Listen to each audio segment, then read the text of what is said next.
You are listening to the IFH Podcast Network. For more amazing filmmaking and screenwriting podcasts, just go to ifhpodcastnetwork.com. Welcome to the Bulletproof Screenwriting Podcast, episode number 120. Watch your thoughts, they become words. Watch your words, they become actions. Watch your actions, they become habits. Watch your habits, they become character. Watch your character, for it becomes your destiny. Margaret Thatcher.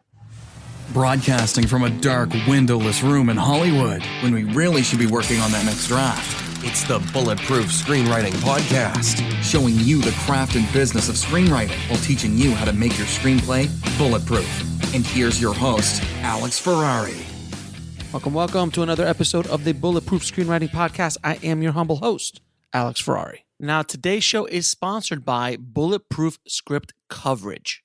Now, unlike other script coverage services, Bulletproof Script Coverage actually focuses on the kind of project you are and the goals of the project you are. So we actually break it down by three categories: micro budget, indie film market, and studio film. There's no reason to get coverage from a reader that's used to reading tentpole movies when your movie's going to be done for $100,000. And we wanted to focus on that at Bulletproof Script Coverage. Our readers have worked with Marvel Studios, CAA, WME, NBC, HBO, Disney, Scott Free, Warner Brothers, The Blacklist, and many, many more. So if you need your screenplay or TV script covered by professional readers, head on over to covermyscreenplay.com. And today's show is also sponsored by the Heart Chart Screenwriting Masterclass taught by legendary screenwriter James V. Hart, the writer of Bram Stoker's Dracula, Hook, and Contact, to name a few. His unique story mapping system will teach you how to get your script ready for production and the marketplace. To gain instant access, head over to bulletproofscreenwriting.tv/heart chart. That's HART chart. Well, guys, today on the show, we have the legendary storytelling educator, Richard Walter, who is the author of the best-selling book, Essentials of Screenwriting, The Art, Craft, and Business of Film and Television Writing.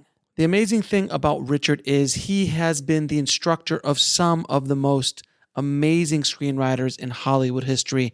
A handful of them have been on this show, including Jim Uhls, the writer of Fight Club, and Paul Castro, just to name a few. He was the head of the screenwriting department at the world-famous UCLA School of Theater, Film, and Television, where he chaired the graduate program. He has written scripts for major studios, television networks, and even wrote the earliest drafts of George Lucas's American Graffiti. This man is a legend, to say the least, and talking to Richard in this conversation was essentially sitting front row at a masterclass of storytelling and screenwriting. It was an absolute treat talking to Richard. So without any further ado, please enjoy my conversation with Richard Walter. I'd like to welcome to the show Richard Walter. How you doing, Richard? I'm doing well, and thank you. I'm happy to be here. Thank you so much for being on the show. I mean, we've been trying to get this going for about a year now. My fault. Guilty.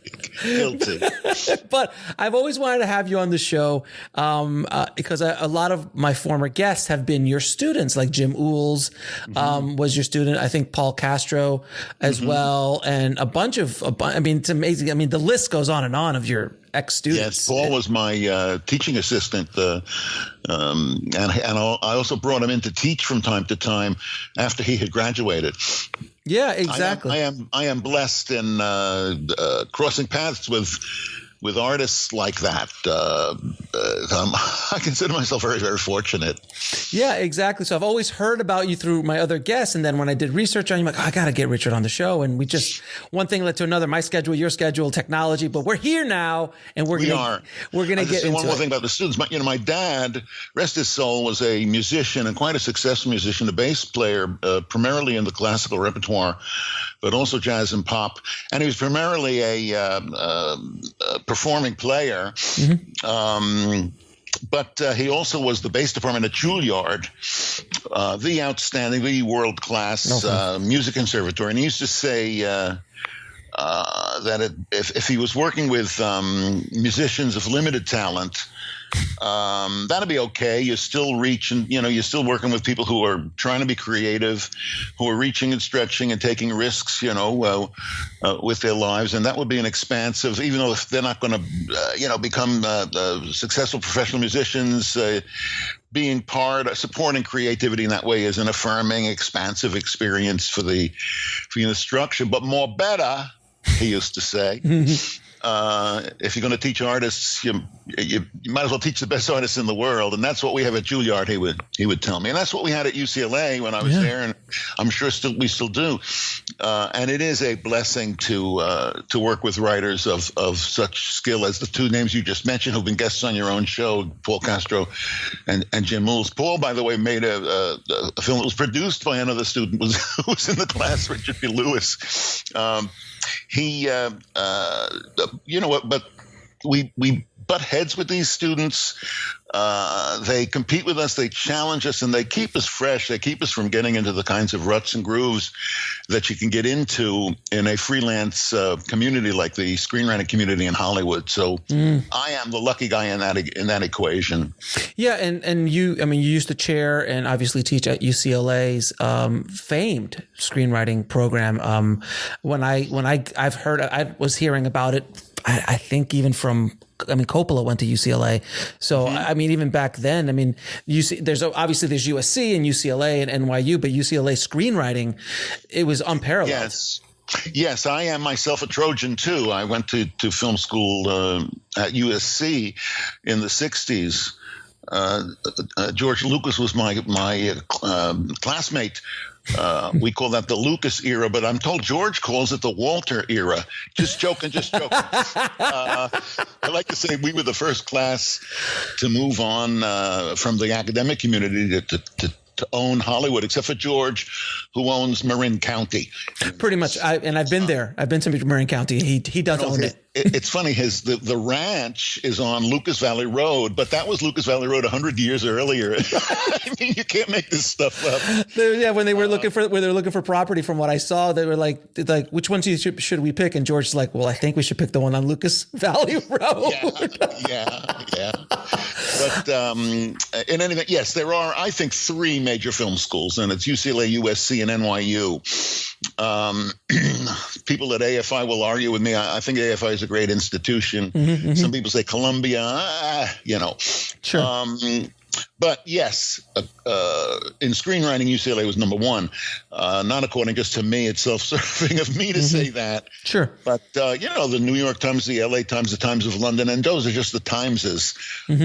Also the Wall Street Journal. They identified the UCLA writing program as outstanding. And I like to tell the writers there that we, the faculty, whenever we would meet them in the fall, the new class, and have orientation, I would always tell them that, the faculty would be sitting on one side of this table, and then the room was filled with the new students. And I would say, we sitting here, we faculty on this side of the table, we are the second most important people in the room.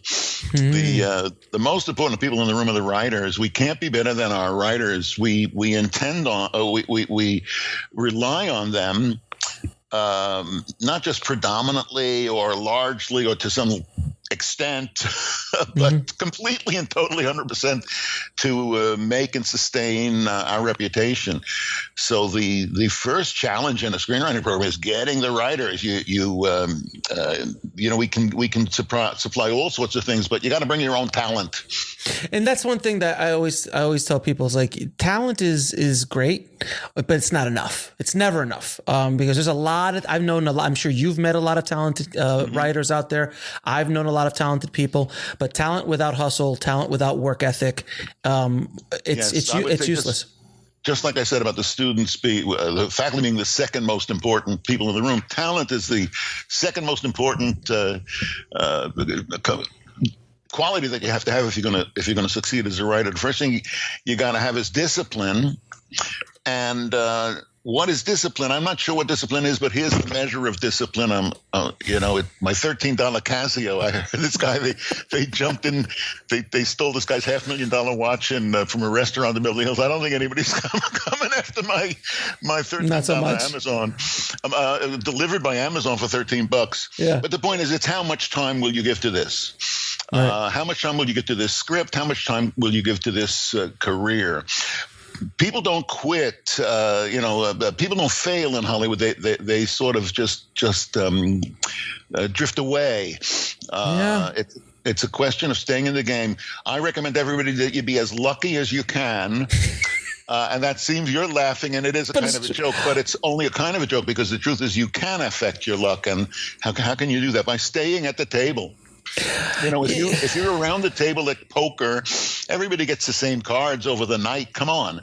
It's how you play those cards, how attentive you are, how disciplined you are to your strategies and wielding them and stuff like that. So it's really about putting in the time. And I will tell you, I've seen more writers defeat themselves by hurrying. John Wooden, probably the most famous name associated with UCLA, used to say, be quick, but don't hurry. That's a great quote. Oh my, be quick, but don't hurry. It's absolutely true. And I mean, I got to LA around 12 years ago, and I'd already had, some experience. And where did you come from? Miami. Miami. So it was a smaller market, but I'd already made my bones. I'd been directing and doing post-production and everything. So when I showed up with a wealth of experience already.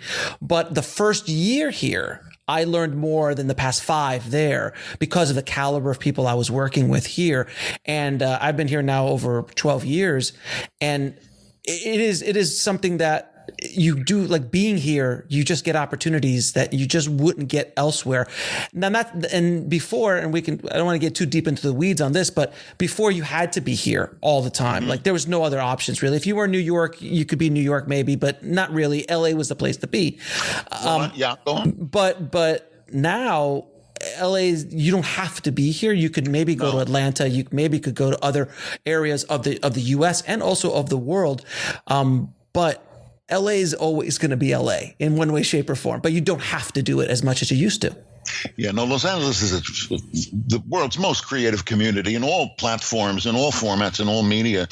I came to California. I'm a New Yorker. I'm a Queens boy. I went to school in upstate New York, and I was going to continue. I'd gotten my master's the summer of '66, and I had about 6 weeks to kill before going back to get my PhD back east. And I'd never been west of Cleveland. So along with a buddy of mine, I got into my VW Beetle. Nice. And in 3 days, we got to the coast. And I was planning to be here about 3 weeks, but I fell into film school at USC, and I never really looked back. 3 years later, that was August of '69. 3 years later, my wife and I, that was August of '66. 3 years later, August of '69, my wife and I went in on holiday. We just motored. We wanted to go up to the Redwood National Park. Mm-hmm. We were still relatively new to California and really dazzled by this dazzling state. And we went as far as the Umpqua Dunes at the Oregon-California border. Mm-hmm. The first night we got to San Francisco and stayed overnight with a friend. And from my friend's house, this was a Saturday night. I called Walter Murch, who was a classmate of mine at USC, and a hugely famous Oscar-winning sound man, and he's an amateur. He's a famous editor with a very famous book on editing, Blink of an Eye.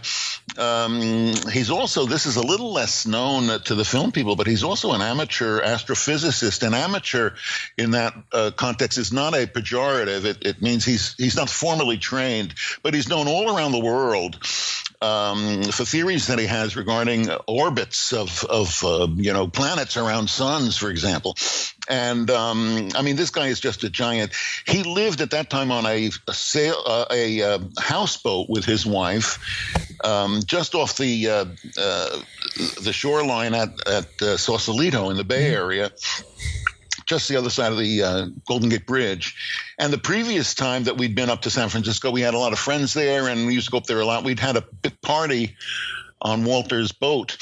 So I called him up that night. I said, any action going on? He said, nothing tonight on the boat, but tomorrow a few of us are getting together for brunch at a place called the Trident, an eatery along the water in Sausalito. So we invited us, and we joined him there. So there were 9 people, my wife and I. The other 7 included a woman who would win an Oscar for editing. Her name was Marcia Griffin, along with a writer. He was not there, but Richard Chu, and she won the Oscar for editing Star Wars. Scorsese's Alice Doesn't Live Here, I believe it was. She was also, her husband is also there, George Lucas. Right, it was. Yeah, she also helped with Star Wars. Right. Sitting next to him, Caleb Deschanel, very famous cinematographer, but probably better known now for his very successful daughters who are actors. Yeah. With Caleb is a guy whose name is a little less well known, but a wonderful fellow and a very successful producer, David Lester.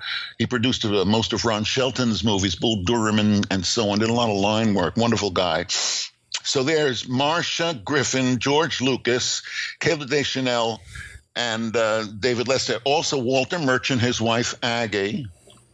Also John Milius. Jesus. This is 3 years that I've been in Hollywood. What's Mr. Spielberg? Steve wasn't there? Steve Spielberg wasn't there? It's funny because 6 months later, I get a call from Jerry Lewis. I believe it or not, when I went to SC, Jerry Lewis came on to teach a directing course, and I ended up being his teaching assistant. Jesus. And he called me 6 months after that meeting at the Trident in Sausalito. The phone rings, and it's Jerry Lewis. I still can't believe that I'm answering a ringing phone, and it's Jerry Lewis calling me. Right. And he said to me he's shooting a movie at Warner Brothers, and in December and January. This was actually about October and November. It was a few months after the Sausalito dinner and a couple of months before he shot the movie. And he was looking for a dialogue director, somebody to work with the actors, run them through their lines and this and that. He works with certain actors who are amateurs, and he wondered if I could refer him to somebody, if I knew anybody who might be good for that. So of course I said to him, well, what about me? And he said to me, of course, that's what I hoped you would say. So suddenly there I am, hardly, really brand new, not yet even out of film school completely. And I'm the dialogue director on a major studio on a movie. You're talking about the things that happen to you when you're in LA and when you actually mix with people. I used to tell people it's actually an advantage to be from out of town. And I even know writers who would mask their addresses. I knew one writer who made it appear as if he was living in Tennessee. He thought it was sexier and niftier to be somebody other than yet another writer from the San Fernando Valley, Right. And the truth is, unless you were actually working in TV on a staff situation, you did not need to be in town. Again, if you're in television, either on staff or even a freelancer, in those days, you need to be available to pitch. And you could. I knew a guy, Eric Tarloff, who lived up in Berkeley and would come down. I mean, I lived in Queens, and I used to take what we called the BMT, the subway into Manhattan to go to high school, Stuyvesant High School in Manhattan. And nobody ever gave me a glass of tomato juice on the train, like they do on the plane when you. So it really didn't matter where you are, and to no small extent today it doesn't either. Except that the big thing in television now is, yes, and I think really in the business, is staffing. Did you get staffed on a show? And staffs do meet regularly, daily, around the table, and so on. So you do need to be in town. Yes, there are some productions like that going on in Atlanta and other Vancouver, places. things like that. Vancouver, yes. However, it's still pretty much centered here. Right. And I always tell people that, you know, when you're starting out, if you can afford to get out here, it's probably best, because you got to do some time out here, make those connections, make those relationships, establish yourself. And then if you want to leave, but almost everybody, as far as screenwriters and filmmakers, almost all of them, except for maybe some of the famous New York guys like Spike Lee and Marty. And I think even Oliver Stone was out here as well. But some of everyone spends time out here building those relationships, taking those meetings until they establish themselves. But it's definitely something that young writers should take a look at. Yeah, I mean, I expected to be here for 3 weeks, and here it is. I'm going to give it, I've decided recently I'm going to give it another 54 years, and if it still hasn't worked out for me, back to the apple. You know? We'll be right back after a word from our sponsor. And now, back to the show. The truth is, I grew up in New York. Everybody hated New York. It was a very much criticized place. And New Yorkers never defend New York, you know. You don't want to live there, that's your problem. You know, I was raised in New York, yeah.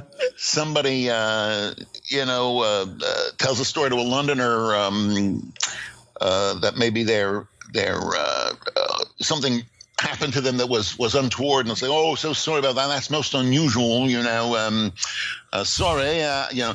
But if it were a New Yorker, they say, "Yeah, that's not." And you know what they done on my mother? They threw her on a train, and you know, it's like they're trying to outdo each other. Nobody's trying to convince you. Nobody's trying to recruit you to move there. I stayed in LA because it's the greatest place on the planet. I'm looking at the snow-capped mountains across the valley. Mm-hmm. Culturally, artistically, creatively, there's not a more fertile ground for that anywhere on the planet. It's a hugely diverse community. Sure. I grew up in, and the only thing I don't like about LA is the relentless good weather. It's not writing weather. This is why the Irish write so well, I believe. You know, we never. Every once in a while, we were at UCLA. We would admit an Irish writer. Somebody applied from Ireland. I never worked with an Irish writer who wasn't a genius, and I'm sure it's because of the rain, you know. There it is. Now, so speaking of, young writers, you obviously worked with a ton of young writers in your program. What are some of the biggest mistakes you constantly saw young writers or writers who are just starting out make? Young writers make the same kinds of mistakes that old writers make. I want to say something about young writers, though. We are the program that I taught for the most part, was a Master of Fine Arts, a graduate program. So most of the writers were a little older, and then we actually tilted. I had a pro-age bias. I like to bring in older rather than younger writers, people who had experiences that were worth writing about, other than the funniest prank they ever played on the resident advisor in the dormitory. And yes, it's true. I lectured to undergraduates, but it was not a typical class. It was generally people were more among undergraduates at a college. People were generally more mature. The single biggest mistake writers make, including this writer who's talking to you, is we write too much language, too much description, too much dialogue, too many pages. The scripts are too long. I like to, I'm a retired college professor. I was over 40 years doing that, and I kind of have an occupational hazard, if we could call it that. I can't help myself. I sometimes just stop people in the street and give them a pop quiz. So here's one for you and anybody who's watching us. Don't worry, it's just multiple choice, 3 answers. How long should a movie be? Should it be A, too long, B, too short, C, just exactly the right length? And the answer is B, too short. If you're on a vacation and you're ready to go home, then you were there too long. You should be reluctant to go home. Right. You know, last summer there was a racial reckoning and a lot of protest all across the nation. A lot of people were carrying signs that said "enough!" exclamation point. And did they mean enough? No, they meant too much. When somebody says enough already, they mean they don't mean enough. They mean too much. Right. So if your film is ready to end, then it's too late. I'll also say this, and I think this is sort of original with me. The 3-act structure. Aristotle never called it a structure. He just called it beginnings, middles, and end. That applies not just to the beginning. Aristotle says the beginning is the part before which you need nothing, and the end is the part after which you need nothing. When I tell that to audiences and to classes, I usually take a pause then, because I'm waiting for somebody to say, "What use is that? You just told me that there's nothing before the beginning, there's nothing after the end." I have a dog that knows that, and yet I see movies right. That start before the beginning, that go on after the end. I am a Spike Lee fan. My favorite movie by Spike is actually X. I think it's the Malcolm. The Malcolm biopic. Denzel Washington, I think, underappreciated. What a terrific actor he is. A lesser actor would have been chewing the scenery, but that's not the way Malcolm was. But in any event, one of Spike's really, really good early films, I think the one that made his reputation, is Do the Right Thing. Mm-hmm. And Do the Right Thing, at the end, it ends, Danny Aiello's the pizza owner, and Spike is playing Mookie, who works in the shop. It's one of the few establishments in the neighborhood that offers a job to anybody. And the brothers in the street they're resurrecting that. They're in an insurrection. They're rioting. They're looting. They're burning. And Spike Mookie is trying to figure out what to do, and he finally decides to join. Should he protect the pizza guy, his boss, an independent entrepreneur trying to scratch out a living there? He doesn't seem like a really evil guy. Why burn down his store? On the other hand, shouldn't he be with the brothers and joining the movement and so on? And he chooses the latter. Spike says he wasn't endorsing violence. He was just asking the audience to, decide for itself what's the right thing. And I'll give him that. But it's clearly the end of the movie, and it does indeed. It fades. He throws the trash can through the plate glass window, and it fades out. And now you can expect the credits to roll in. No, it fades back in, and there's Spike. And Danny Aiello, the pizza owner, the store owner, side by side, and they're having a discussion. And there's a crawl from Dr. King about nonviolence, and then there's a crawl from Malcolm about violence. And I'm waiting for a crane to lower Ted Koppel or somebody. I don't know if Ted Koppel's name means anything anymore, but at the time he was like a news anchor who would moderate and facilitate discussions and so on. I mean, this is going on and on after the point before which you need nothing. I'm arguing that not only do whole movies have places before which you need nothing, and places after which you need nothing, but so also do parts of movies, for example, scenes. Even parts like lines of dialogue. I remember I was talking before about Milius. I mentioned my two classmates, George Lucas and John Milius.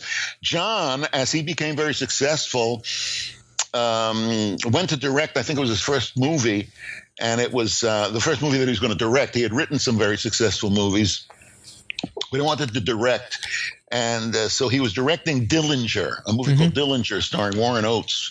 Rest his soul, Warren, gone now, decades. Not only a very good actor, but a really, really nice man. Miss him every day. So John put together a rough cut. It wasn't even a rough cut. It was like an assemblage of the movie. And he invited a bunch of us in, former classmates, a half a dozen, maybe 8 people, including George. And I remember George, to look at the film and to comment on it and give him advice.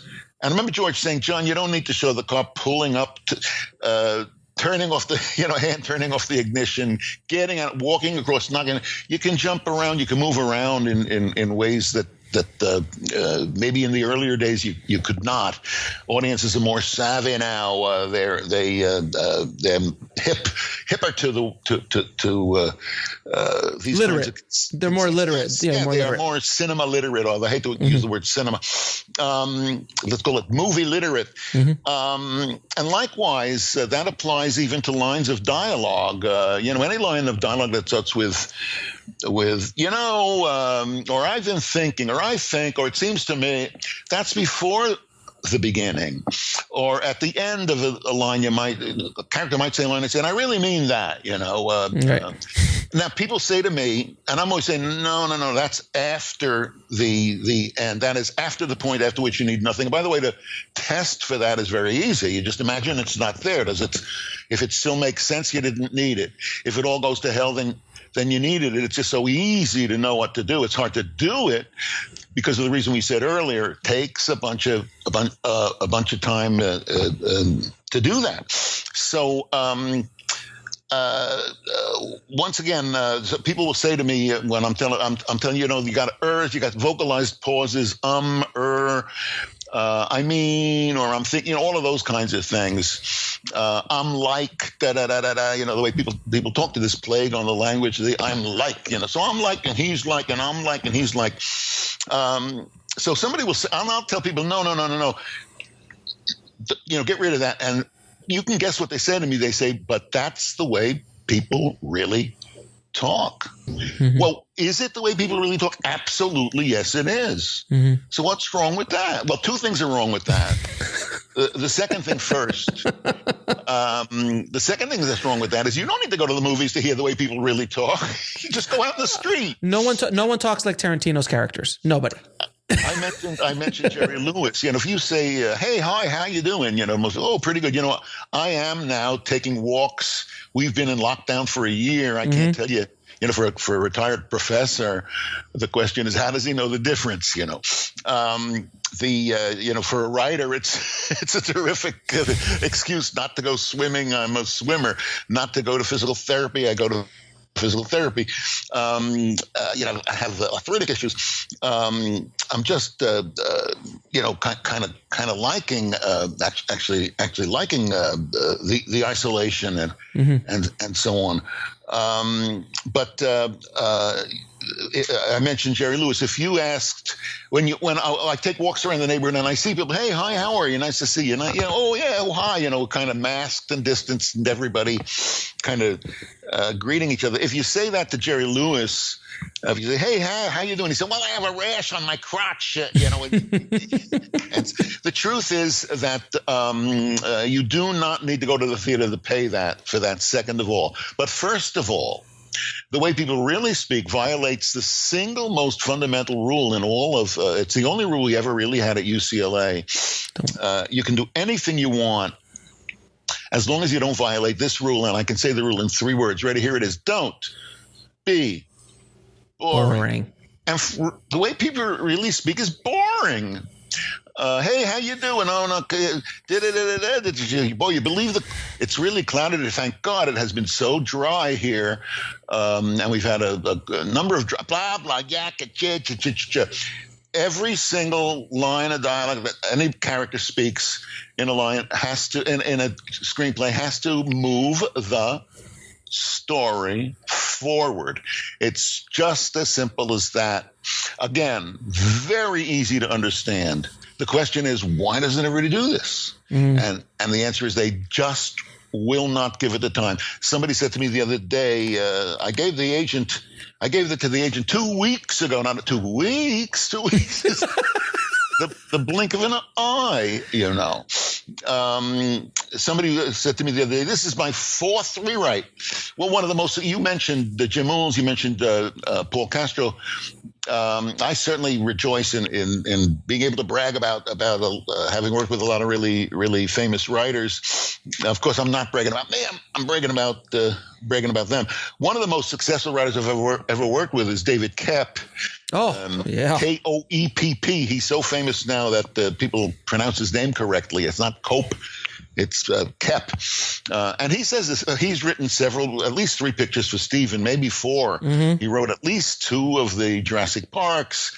He wrote War of the Worlds. Mm-hmm. And I mean, he's just a gigantically successful writer. He's also a very good director. And David says the secret of his success is 17, the number 17. And what does he mean by that? I mean, that's the number of drafts that he goes through before he's really ready. So once again, you want to succeed as a writer, you got to understand 2 things essentially. One is that, and a lot of writers don't get this, a screenplay is only 2 kinds of information. It's an elaborate list of only two kinds of information. And anybody want to know what they are? They are what you see and what you hear. Mm-hmm. From the point of view of the writer, it's what the actors do and what they say. From the point of view of the writer, I mean, there's a lot of sound in a movie, but from the point of view of the writer, it's almost all dialogue. I can't tell you how many times I see descriptions where somebody remembers something, describes how they feel, what their mood is, interior, internal, mental processes. And what does that look like? You know, Harry realizes that the gun is I'm sitting in a movie theater looking at a screen. The job of the writer is to replicate for the reader of that script the experience that will be had by somebody sitting in a movie theater watching it unfold on the screen. So you can tell me, the reader, that Joe realizes that the gun is in the nightstand, at the motel. But I'm trying to imagine somebody sitting in a movie theater looking at the screen. How are they getting that? So that's the first thing. You got to recognize it's just sight and sound. By the way, Final Draft, the Rolls Royce of screenwriting software, is creating a Richard Walter template. You know, you can get different templates. If you want to write for a script for the Simpsons, you can go to the template list, the menu, and hit Simpsons. It'll come up all like the Simpsons office likes it, you know. Mm-hmm. Well, they're doing one for me. And among other things it's going to have is in descriptions, wide margin. If there's a word like realizes, thinks, remembers, feels, any internal mental process like that, it's going to be highlighted. Do you really want to say? Oh, that's amazing. So the trick is, again, first of all, only sight and sound, what we see and what we hear. And don't say we see, because if it's in the wide margin, we see, right? Mm-hmm. It means we see. You don't have to say what you don't have to say.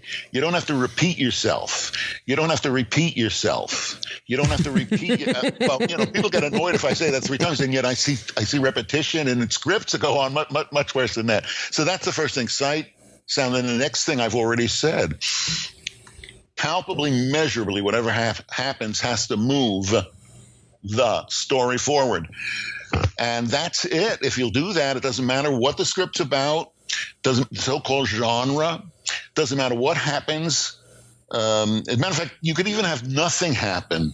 And if it's integrated, that is to say, if it moves the story forward, even nothing happening will attract an audience and work effectively in a screenplay. Now, how can that possibly be that nothing happens? Well, I'll give you an example from a writer that I worked with years ago. He's only won 2 Oscars for Best Screenplay. I'm talking about Alexander Payne. Mm-hmm. My favorite picture by Alexander is about Schmidt. I think it's Jack Nicholson's best work in his entire career.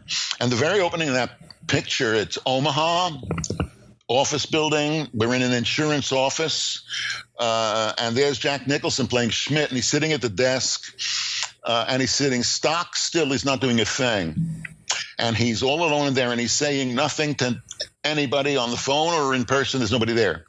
He's just sitting there, and we have a little bit of time in which apparently nothing's happening.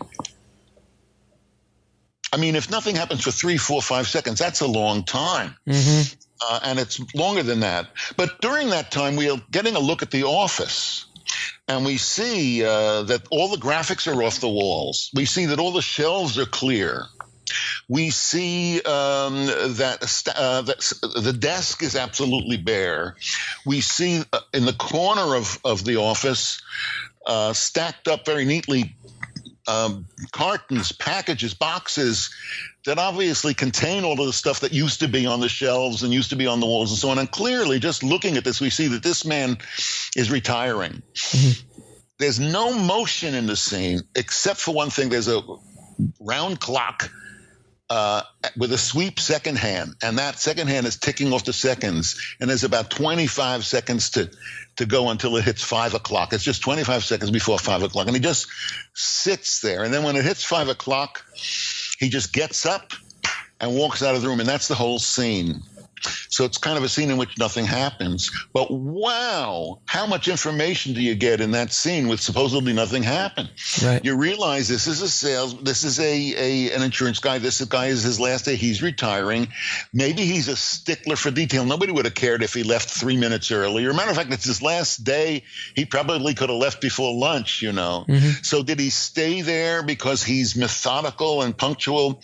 Or did he stay there because he's been waiting to retire, but now he's actually afraid. I don't know too many people whose life dream is to become an insurance salesman. So maybe this wasn't his dream, and he's always been hoping once he's done with this, he could get creative and write a novel or a poem or become a painter or something creative.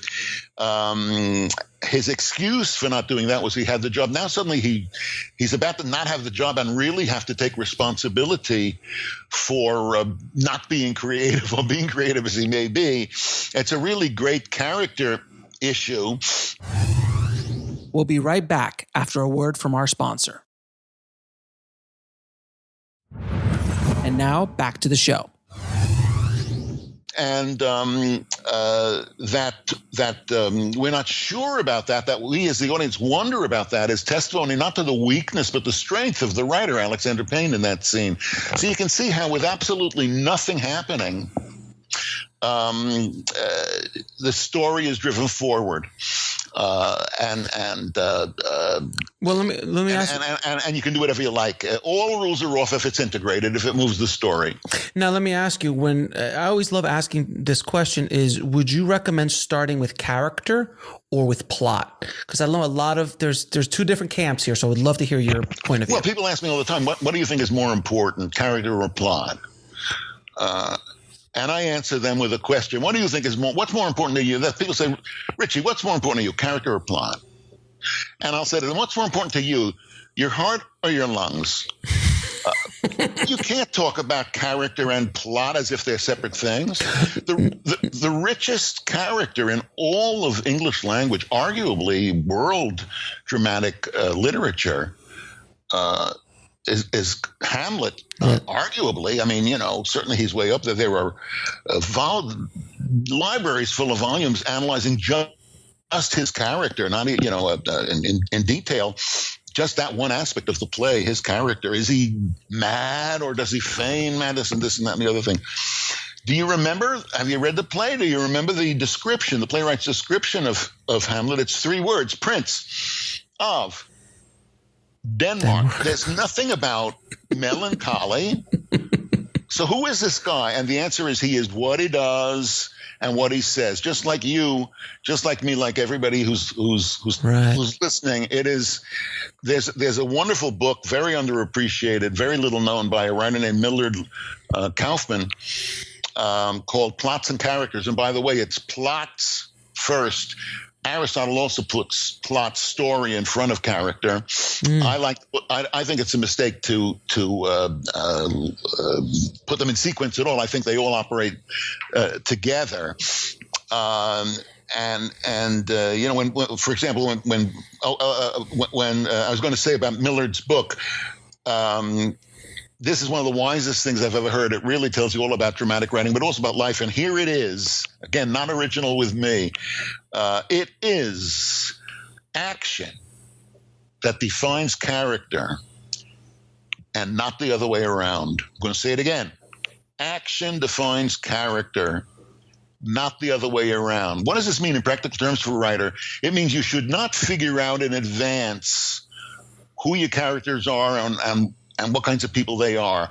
I attend over my career, I've been to gazillions of writing festivals, and every once in a while they have biography workshops, character biography workshops, where you can just, outside of the context of the story, you can invent characters. list them and so on that presumably you will use someday in a screenplay. Now, I try to be polite and courteous, just generally in my life. And when I hear about stuff at conferences like that, I'll say to people, "Oh, that sounds interesting." But in fact, I think it's a bunch of bullshit. I don't think you can invent characters out. It's meaningless to invite characters outside of the context of story being what they do and what they say. In other words, what I'm saying is don't figure out your characters. What they do. Watch what they do. They will tell you who they are, just like you know who you are. Based on what you've done and what you've said. Right. So let's say, perfect example, if someone's writing a description of me, I'm the hero of this play or this screenplay that we're writing, right?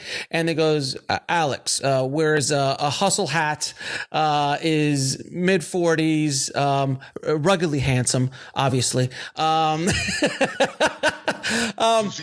looking guy to me. I mean, yeah, right. By the way, I want to tell you, I'm much better looking than this camera shows, but not nearly as good looking as you. So I appreciate that, sir. No, so basically, I've seen, and I've done this myself in my writing, is I'll see this long description of like, and he has this, and he has that, and has this, and you could, and I think if I personally feel, and I love to hear what you think, I think that's a waste. I think what you just said about Hamlet was so perfect, because if Hamlet in the next, if he goes, Hamlet, Prince of Denmark, if in the next moment he kicks a dog out of, you know who he is in a minute, without saying he hates animals, he's a mean guy. No, he kicks the dog. And that's exactly right. You're exactly right. You heard me say, and I've said it throughout my career, I just said it moments ago, the biggest mistake we make as writers, including this writer who's talking to you, is we write too much. Mm-hmm. The most common place I see that is in character descriptions. I've read character descriptions of what kind of a candy bar she would eat if she ate a candy bar. Though she doesn't eat a candy bar in this film. What kind of a tree she would be. She would weep like the willow. There are only two bits of information that you want to establish, only two, when you present a character. And remember, we're trying to replicate in our screenplays the experience that will be had by the viewer in the audience, okay, of the film unfolding. Not somebody reading the script, but watching the film on the screen. The only things we want to know about the character in the description is our gender and age. That's it. And by the way, that's a good reason to use gender-specific names, not to use androgynous names. Chris, Pat, Robin, and so on. Again, unless it's integrated.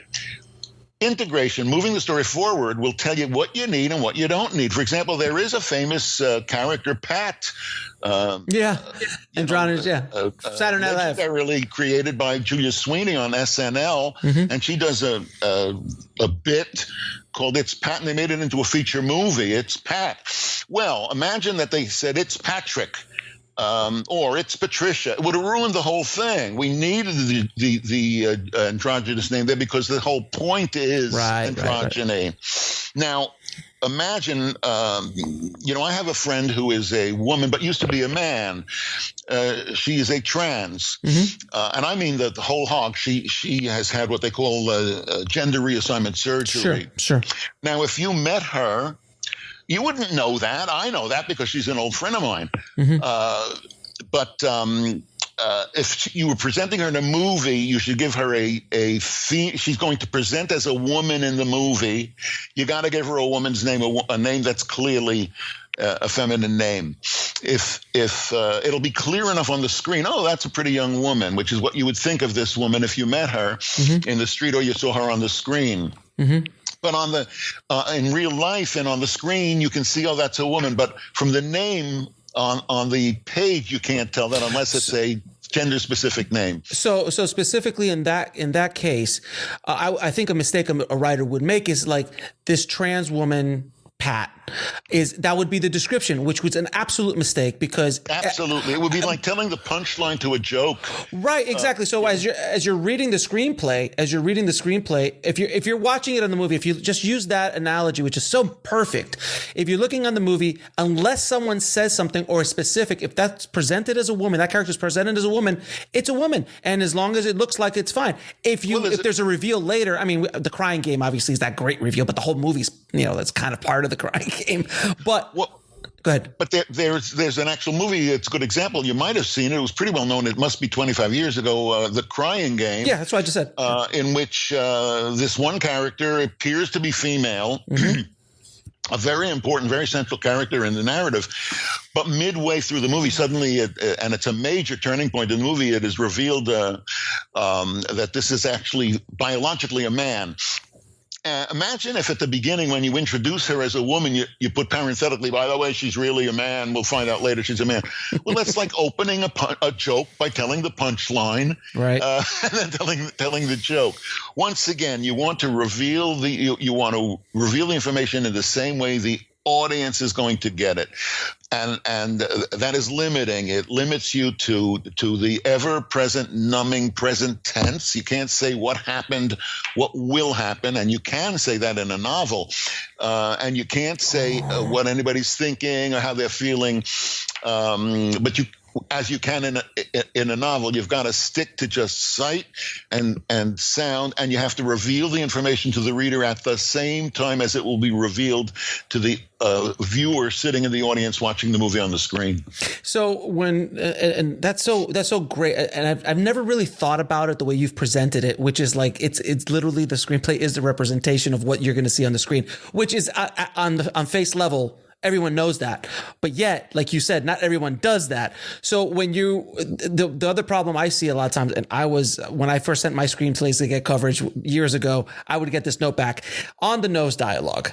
Oh my God, on the nose dialogue, and just kind of like, and I think we've been talking about kind of like on the nose descriptions, which is also rampant in a problem. Well, the trick is to get the mind working. Not just video games and computer games are interactive. All art is interactive.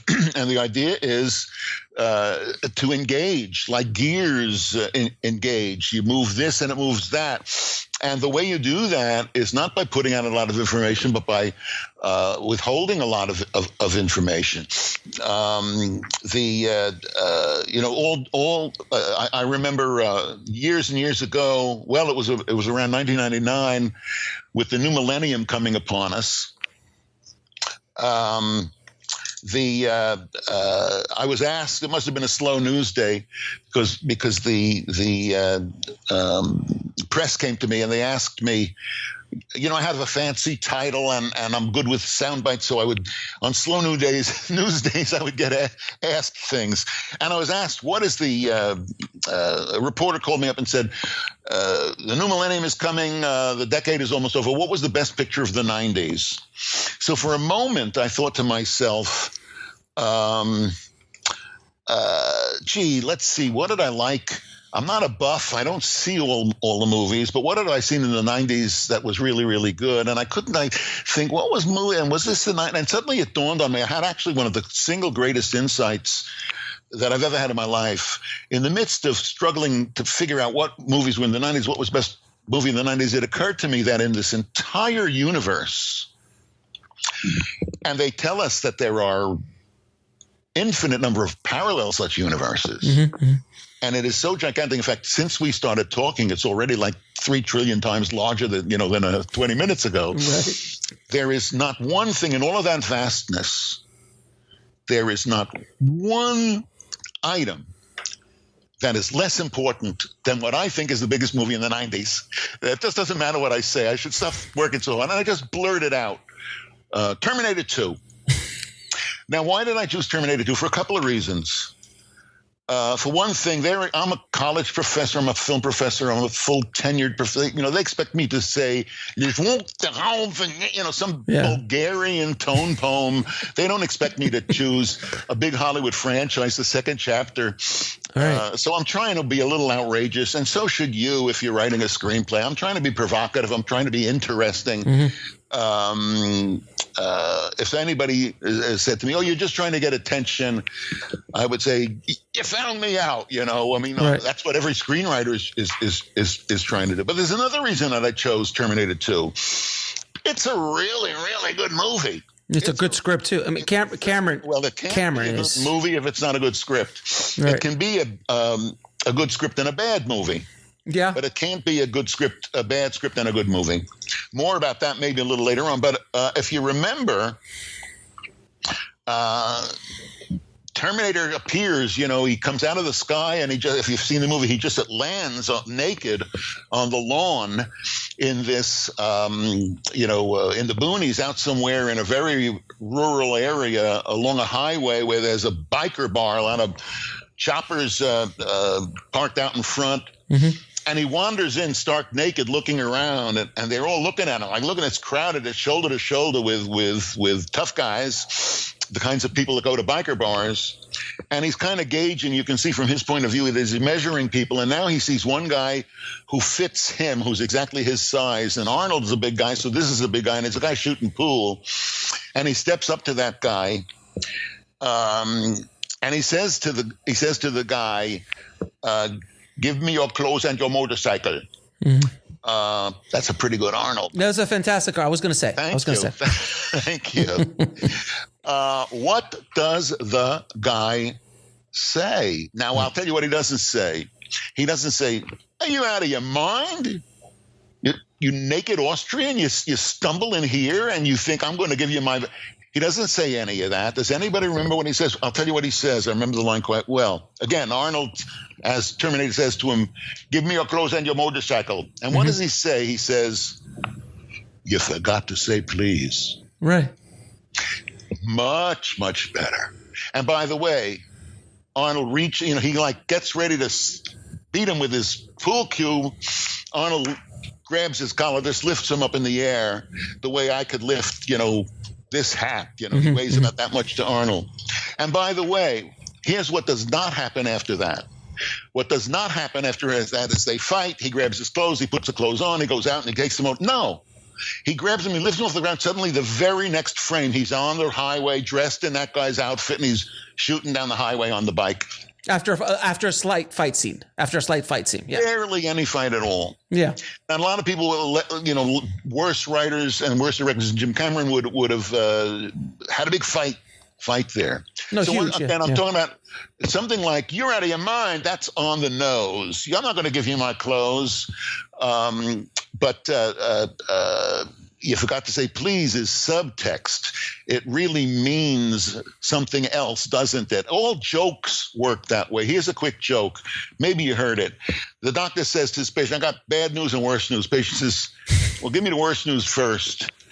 He says, "Well, it's cancer. It's metastatic. It's everywhere. It's inoperable. You don't even have 6 weeks to live." And the guy says, "Oh, my God, what's the news? Not quite as bad as that." He says, "Well, you have Alzheimer's disease." So the guy says, "Oh, my God." "Well, at least I don't have cancer."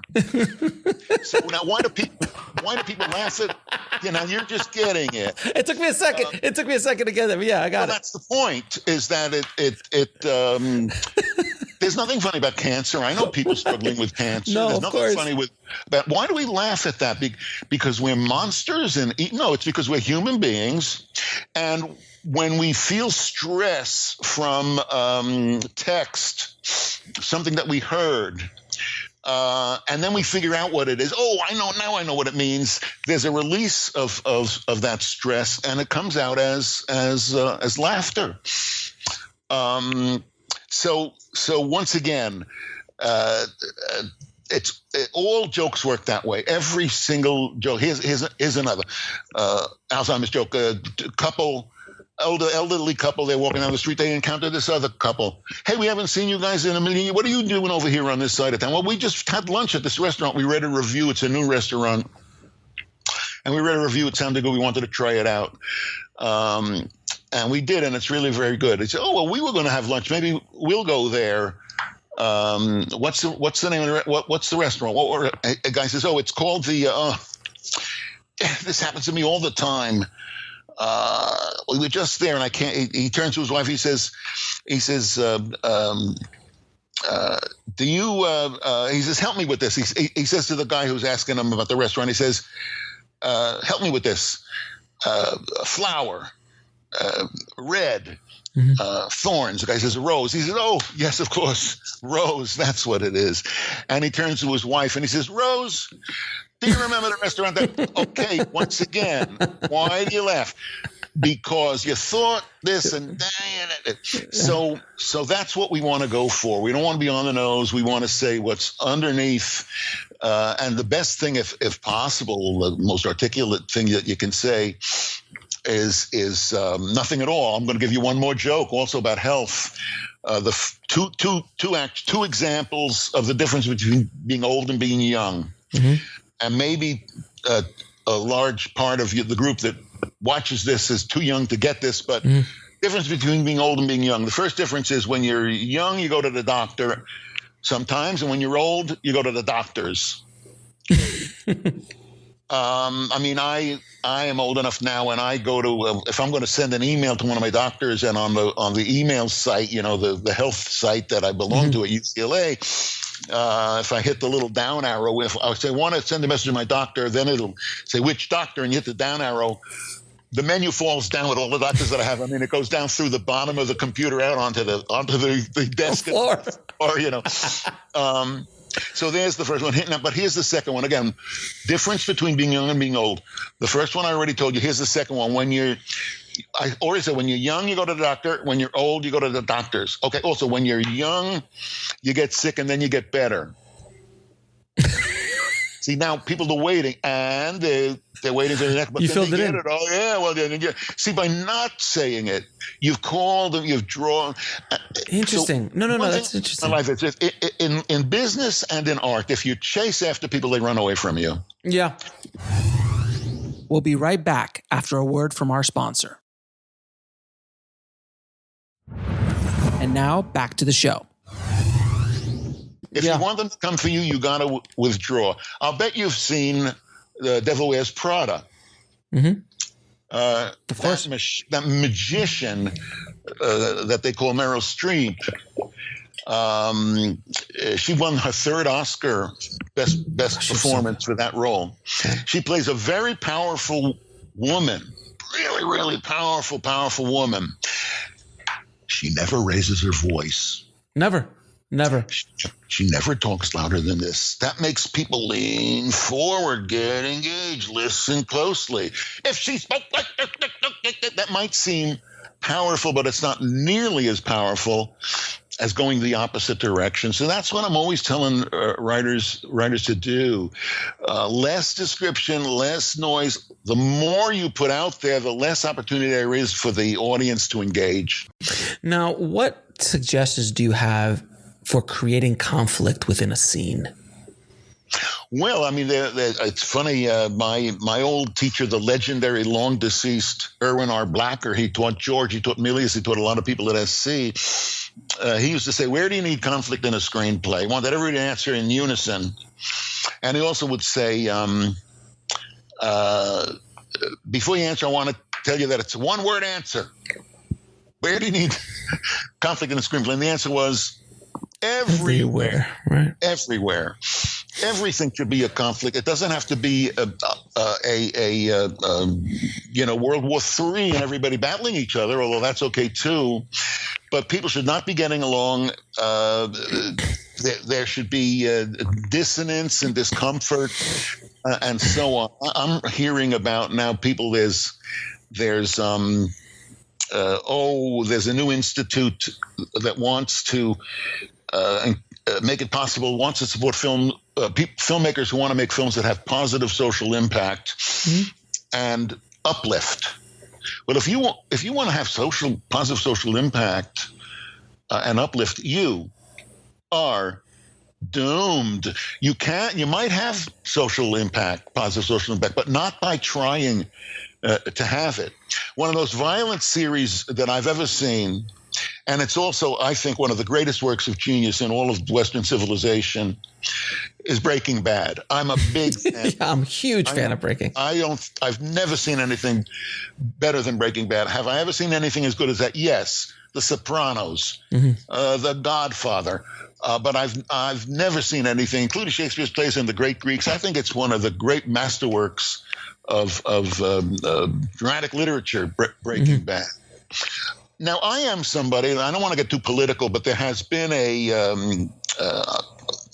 I think one of the greatest tragedy, one of the very greatest tragedies in the last half century in America is the abandonment of support for public education. You know, when I came to UCLA, people thought, it's all paid for the state. No, back then they paid for about 1/5, 20% back then, and now they pay for about half. It's about like 11 or 12%. Worse than that, though, is public schools, K through 12. Somebody my age, I went to public school in the 50s. Somebody like me, we had really, really good schools.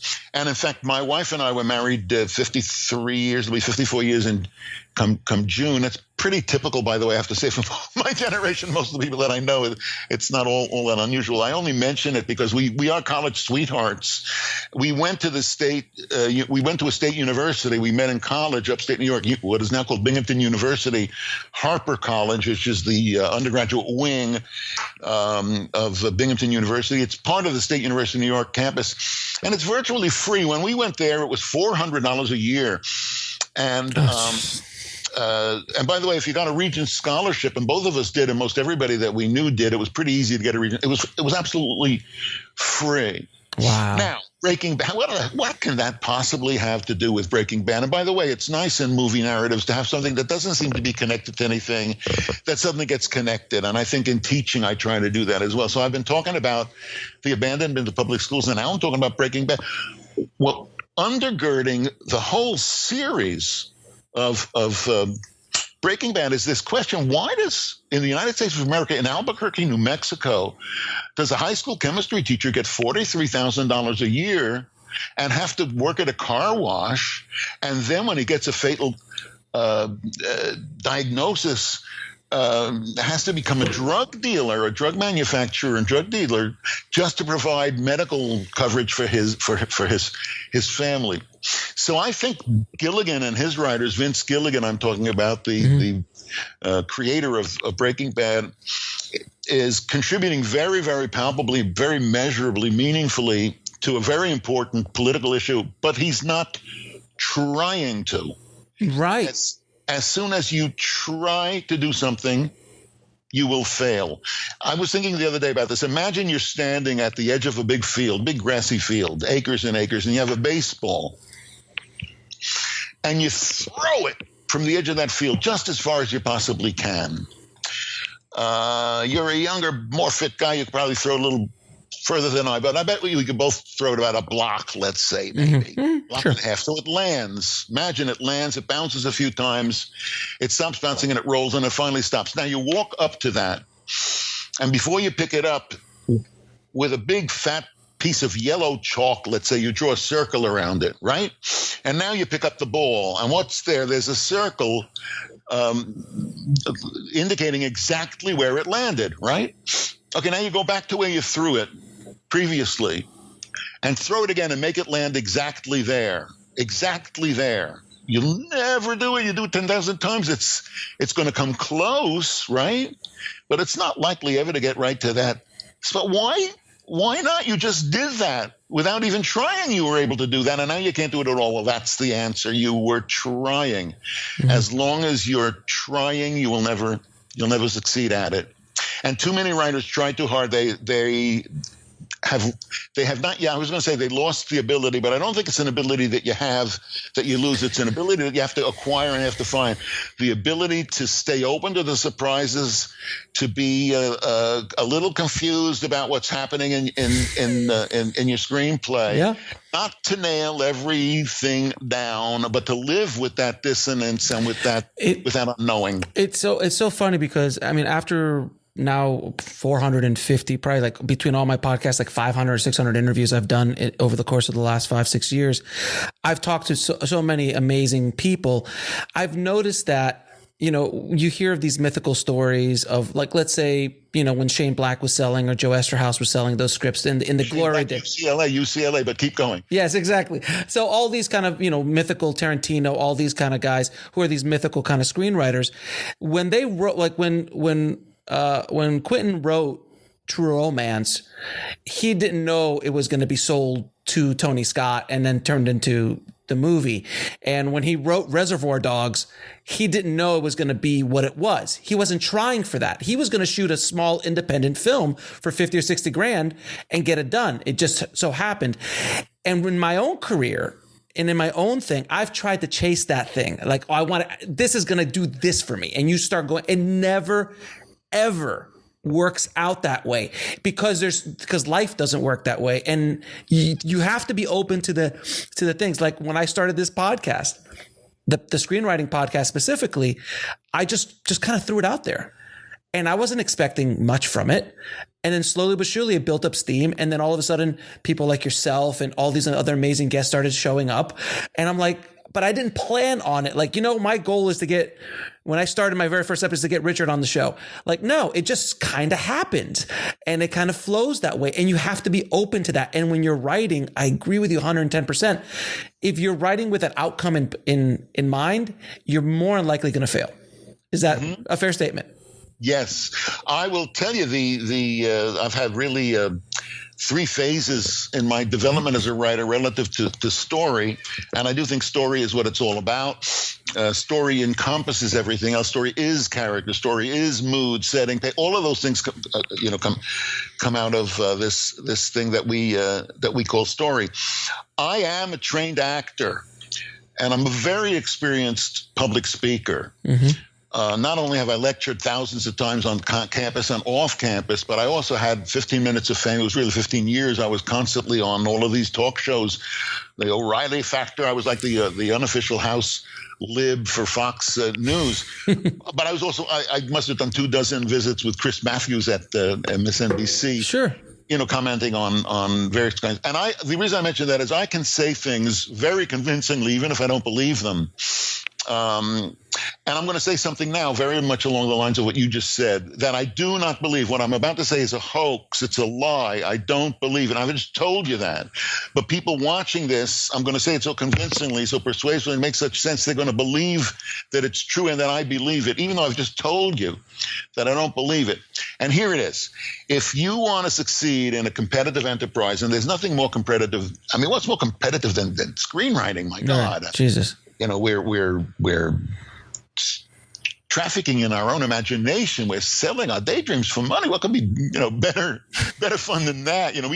We get paid for what other people get scolded for, which is daydreaming. If you're going to succeed in something like that, you have to focus.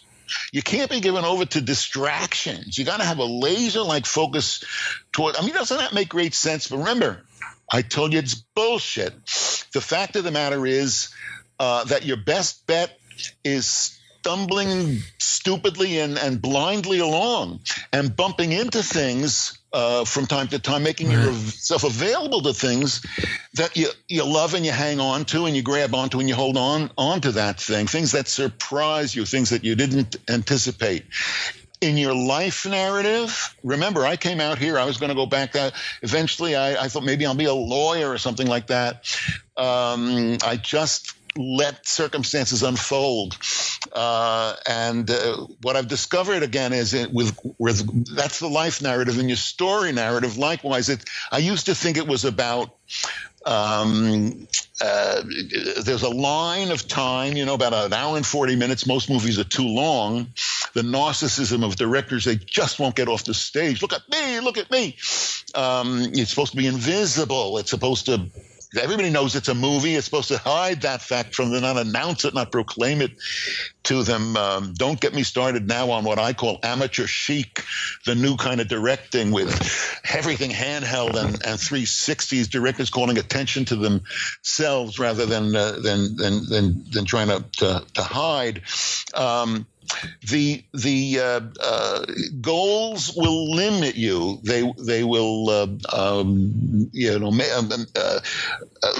again the story, I used to think there's that 100 minutes and you have to put things in there. Then I thought the next phase was no. The things are there. It's about taking things away. I kind of think of, I like to talk about Michelangelo sculpting the famous statue of David that stands in Florence. Right. He says that there was this big block of marble that his workmen brought down from his favorite quarry in Carrara, and he looked at this big hunk of stone and he could see inside it the David, and all he did to create that David was to take away those parts that weren't David. Of course, knowing how to do that, and which parts to take away is the difference between rank amateur and genius. But it is a taking away process. Art is, and story creation is. And I have crossed paths with I have a lot of experience myself as a writer that's taught me a lot. The Wall Street Journal calls me, and I've memorized this now, a writer of substantial professional experience throughout the media. There's no kind of literary laundry that I haven't taken in, but my experience as a writer is leveraged by the thousands of writers that I've worked with on campus and off campus as a screenplay analyst and as a professor teaching this subject. And I've never met not one writer, I promise you there's not one writer watching this podcast who has not had the experience of hearing a character say something apparently on her own, as if she invented it by herself, doing something that the writer never expected, the story taking a twist or a turn that you didn't expect, somebody else becoming the protagonist. A major mistake writers can make is to try to drag back to an earlier notion that they had rather than allow those kinds of things to happen. I like to tell a story about Colin Higgins. He was a UCLA student before my time, now deceased, rest his soul, I think Australian. But his first picture was Harold and Maude. Brilliant. And he went on to become a director and a writer-director. He did wonderful films, big Hollywood films, Silver Streak, Foul Play. These are really, really wonderful, wonderful films. Colin told me thousands of years ago when he was a student at UCLA that he hoped to win first prize in the Goldwyn competition. First prize was $4,500. How they came up with that, I don't know. But that was enough money at that time to live pretty comfortably, a student on his own for a year in LA. And he would just be able to write. That was his goal.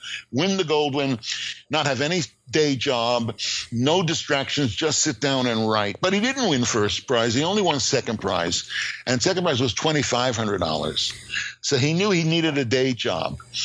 And so he took the perfect actors or writers day job, not a cab driver, not a waiter, but he went to work for a swimming pool cleaning company.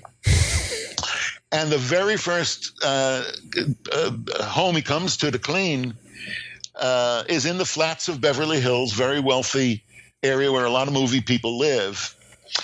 And he's vacuuming the pool behind the house. And a man comes out with a screenplay and sits down under an umbrella, like a beach umbrella in the shade to read this screenplay. And it's clearly the guy who owns this house. And so Colin gets to talking to him and tells him that he's himself a writer and he's written a script. And he gets this guy to agree to read his screenplay. And sure enough, he ends up producing Harold and Maude, and it launches Colin's career. And Colin says to me, imagine if my dream had come true, if I'd met my goal, which is if I'd won the Goldwyn Prize. Right. First prize as I planned, I'd be cleaning fucking swimming pools today, you see. So you got to give over to circumstance and happenstance. Every writer I have written in my screenwriting books is playing God. I call screenwriting the God game. Just as God created a universe, so also does the writer create the universe of her screenplay. You want it to rain, it rains. You want it to be sunshiny, it'll be sunshiny. You want to kill somebody, and who has never wanted to kill somebody? You can do that in a movie, and then if you feel remorseful about it, you can actually bring them back to life. So once again, it's a question of surrendering authority, not seizing it, but surrendering it, and once again staying open to the surprises. The very first script I ever wrote was in a class in Erwin R. Blacker's, Professor Blacker's course at USC all those years ago in the 60s. When I got finished with that draft, the first draft, I realized that I had the wrong protagonist, that it wasn't really this guy's story, it's that guy's story. And that might seem like what a waste that was, writing that draft, but it wasn't a waste. I needed to do that to see whose story it was. And then when I knew that, I had to throw away some, but not all of what I had written. Much of it was still exploitable, usable inside the context with the other protagonists. But the point is that it is an evolving and mysterious process. And I see writers constantly outsmarting themselves. Art's not smart, it's dumb. I met I mentioned earlier my dad. He had he was a bass player, stand-up, acoustic. He was very, very successful, 15 years or 20 years in his early career at NBC under Arturo Toscanini, and then 40 years at the New York City Ballet. There's nobody that he didn't play with or record with of any note is the appropriate word, in the last, the half century. And he made a very, very good living. Now, think about what he was doing. What was he actually doing? He was dragging horsehair. That's what the bow is made out of. It's the tail of a horse across sheep gut. The entrails of sheep. That's what they make bass strings out of. He was dragging horsehair across sheep gut. Why are you doing that? Well, because it makes a sound.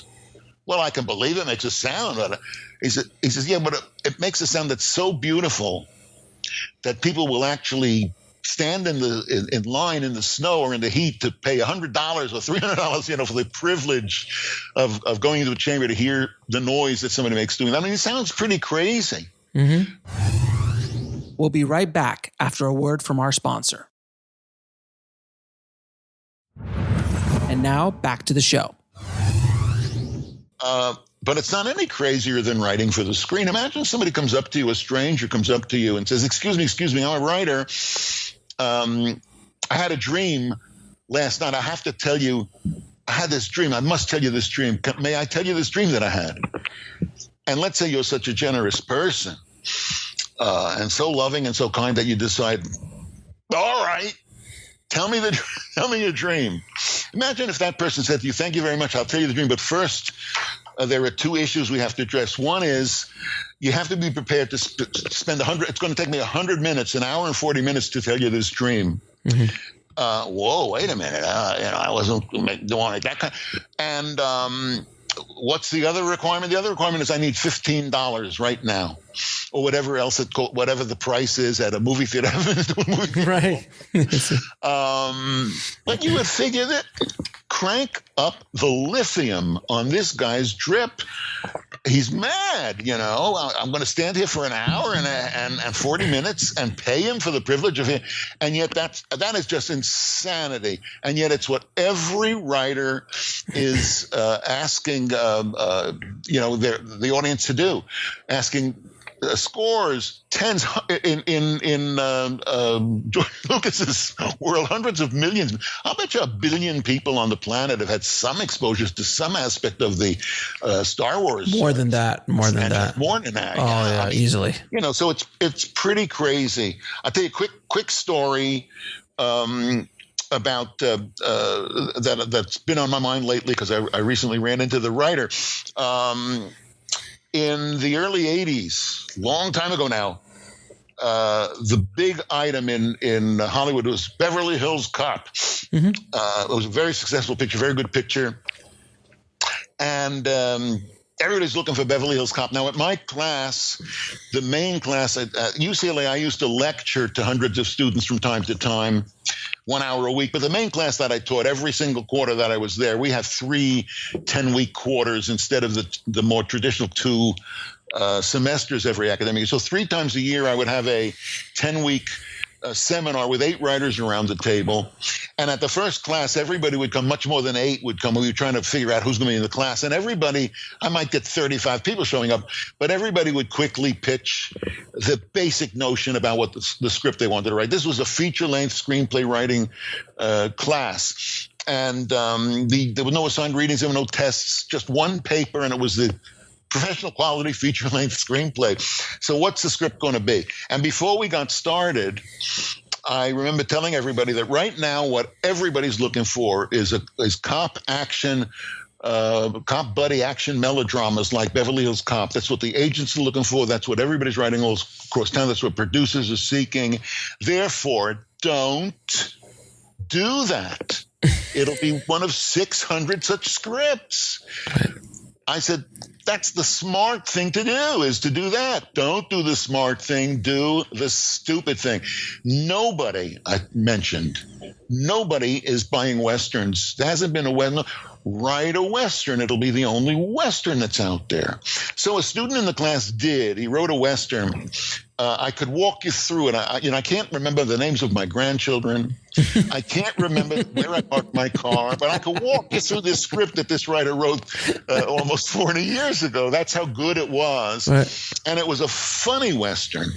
Now, I've mentioned to you that I went to film school with really famous people. Mm-hmm. I also mentioned to you that I went before that, I went to school in Binghamton, New York. My roommate in Binghamton, my roommate at Harper College is Andrew Bergman. Mm-hmm. Andy lives in New York. I live here, but we're still very, very close buddies. Andy Bergman is a very well-known writer, director, producer. He really was the force that originated Blazing Saddles. Mm-hmm. He has story by credit plus shared, written by with Mel Brooks and 3 other writers. One of them, by the way, is Richard Pryor. Mm-hmm. He was supposed to be in that. Andy wrote and directed Honeymoon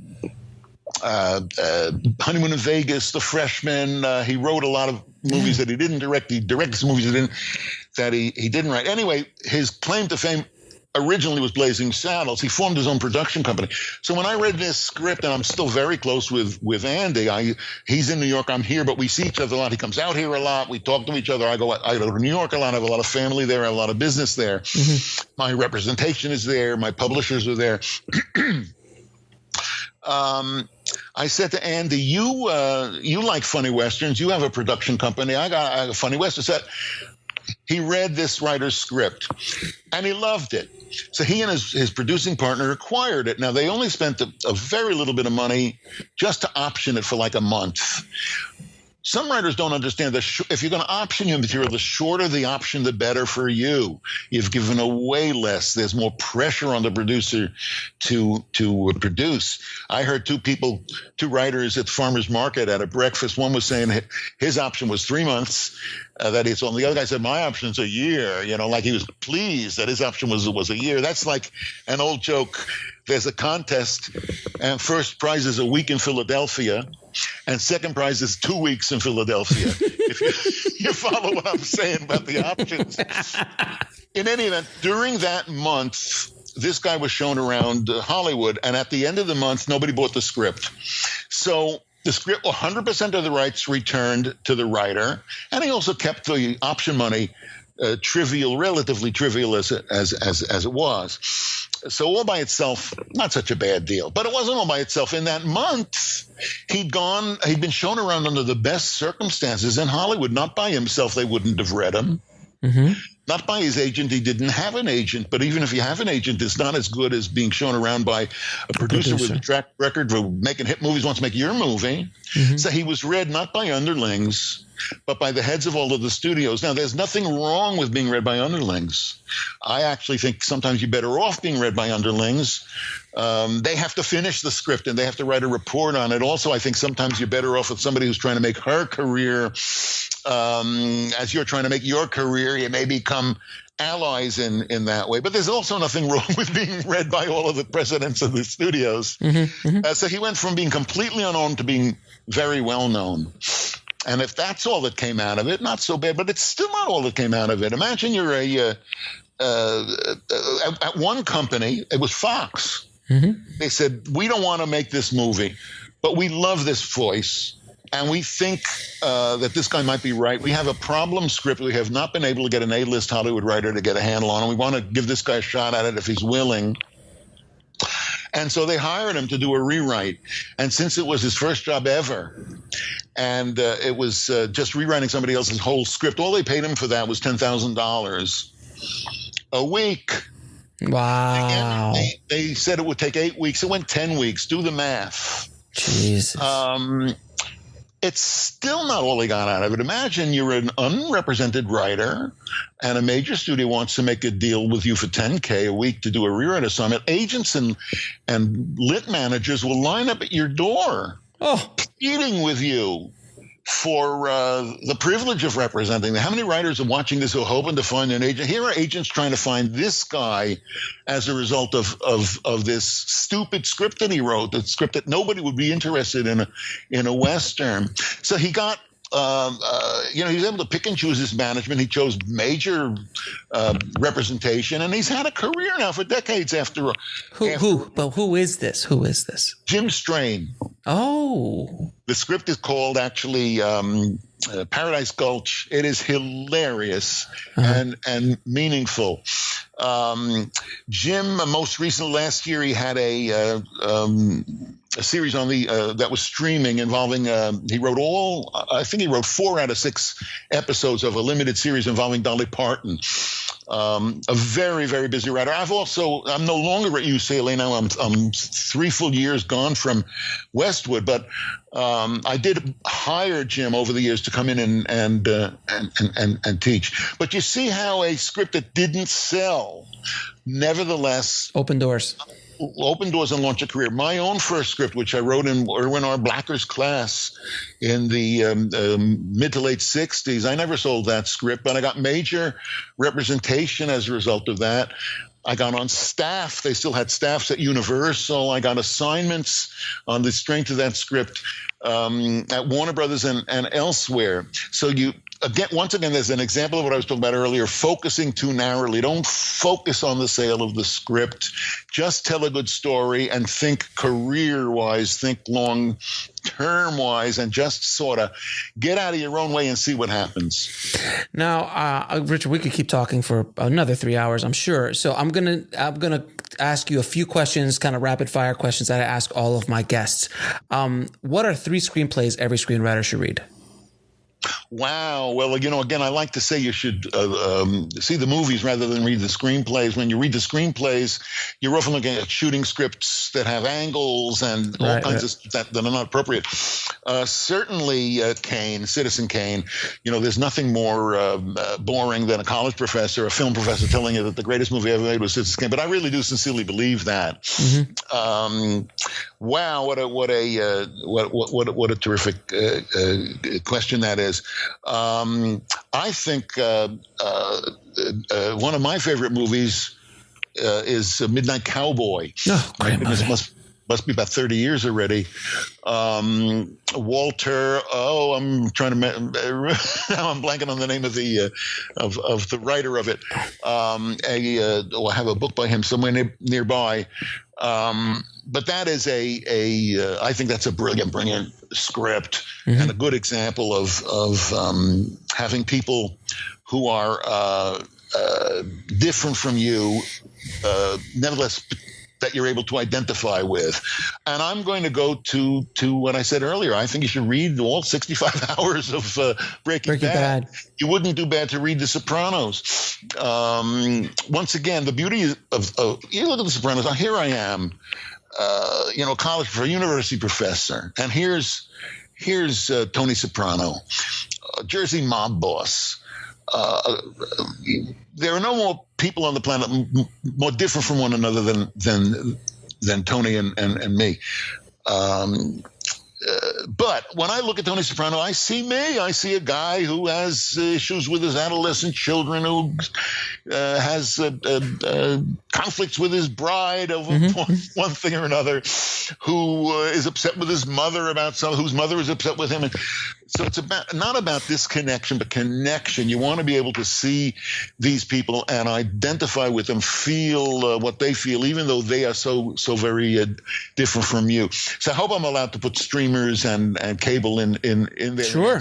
Absolutely. Now, by the way, I'll also say I think that Buck Henry's adaptation of Charlie Webb's The Graduate. Oh, The Graduate.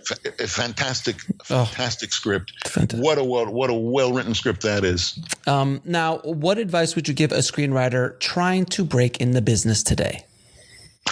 Right. It's, I tell a story about it, and I've written about it. Prisoners write to me, prisoners who are writers, and one prisoner wrote to me he didn't send me a script, but he asked for permission to send the script. And by the way, that's the way to do it, is to write a good query letter. When I see writers tell me that they wrote a query letter and nobody's responding, and I read the letter, it's invariably a lousy letter. The thing you should do is the one thing that only you can do. Directors can't do it. Actors can't do it. Cutters, costumers, hairdressers, lawyers, producers, agents, they can't do this. And that is to write. This particular prisoner wrote to me and he said, I've written 4 screenplays. Right away, I love this guy. He hasn't written one screenplay and he just wants to send it off to the professor. He's written 4 screenplays. Remember, when a screenplay doesn't sell, as we said before, I gave examples of all kinds of rewards that can accrue besides the sale of the script. Every screenwriter is an independent entrepreneur, a businessman, a businesswoman, and every business has something called inventory, and that you create your own inventory, and it may sell way down the line. Melvin Van Peebles wrote, he won the Oscar for Clint's picture, was also Best Picture of the Year, Unforgiven. That script sat around for 20 years. I've had material bought, and my last novel was actually I also am an author of fiction and nonfiction. The last novel that I wrote, I started as a screenplay at least 30 years ago, and it came out like 20 years later as a novel. I used it ultimately as an elaborate outline for a novel, and I was able to sell it as a novel and get it published as a novel, and it became a Times bestseller just for 1 week and only at like number 13. But I'll take it. It earned out its advance in its first printing, and that's unusual. That something like 94, 5, or 6% of published books do not earn out their advance. This one did it on the first printing. Again, though, then once it was a novel, suddenly there was interest in it as a film. Sure. Ditto on another novel that I wrote. I wrote it as an elaborate outline, really an elaborate treatment. Somebody once said, Dorothy Parker said, Hollywood is the one place on earth where you could die of encouragement. It's so true. It's so many people encouraged me on this script. What I never got was a nickel for it. Eventually, I used it as an outline for a novel, and that was extremely naive. Novels are even harder to sell than screenplays, believe it or not. But I did sell it. And the answer there, by the way, is that naivete is your friend. Be naive. Be stupid. That novel then suddenly, because it was a novel and it had been published, had been authenticated, approved by a major New York publishing conglomerate, suddenly it was legitimate in Hollywood, and immediately the rights sold to a studio that had previously turned it down. Passed on the script, of course. So you just don't know. The only, I am, even though I'm retired now, the regents still require that every day since I'm a former college professor, I must quote Socrates every day, once a day. Thanks for laughing. Here's my quote for today. I think it's the smartest thing anybody ever said. And here's Socrates. He said, "The only thing you know for sure is that you don't know anything for sure." Yeah. Let me tell you one last quick story. Yeah. I am now in the lockdown, I can't do it, but I am a fanatical, obsessive, compulsive swimmer. At UCLA, I swam over my 40 years in the Sunset Canyon Recreation Center pool. Literally, now people say literally when they mean figuratively, but I mean it in the traditional sense. I swam 12 or 13 or 14,000 miles in that pool every day, 1,700 meters in that pool. In 1984, the Olympics were here in Los Angeles. Mm-hmm. And then in 1988, they were in Korea. They were in Seoul. And that year, 88, the women's swim team coach, the American women's swim team coach, brought all the women from across the country, wherever they were, and guess where they were? Where you'd think, Florida, Texas, California. That's where the swimmers are, apparently. He brought the women all to UCLA 6 weeks before the game. They would train in Los Angeles for 2 weeks, then Honolulu for 2 weeks. Then 2 weeks before the games, they would be in Seoul and they would be working out there. The idea being that there should be no jet lag, in a sport like swimming. Just a few hundredths of a second makes the difference between metal and nothing. And so for 2 weeks, we had set aside several lanes for the Olympians, and I was swimming alongside some real champions, including a woman from Cerritos, I'm kind of pointing to the east of here, Janet Evans, champion swimmer. And if you watch Janet Evans swim, you see it's very splashy. It's very inelegant. She doesn't have long, graceful strokes. It doesn't look very efficient. Mm-hmm. She only does one thing right, and can you guess what that is? She goes fast. The water just boils around her. And I overheard there was a lot of press coming up there because there were these athletic stars, and I overheard the coach giving an interview to a reporter. And the reporter was asking him, "Why don't you work with Janet Evans on her stroke? It's so sloppy, it's so splashy, it's so inefficient."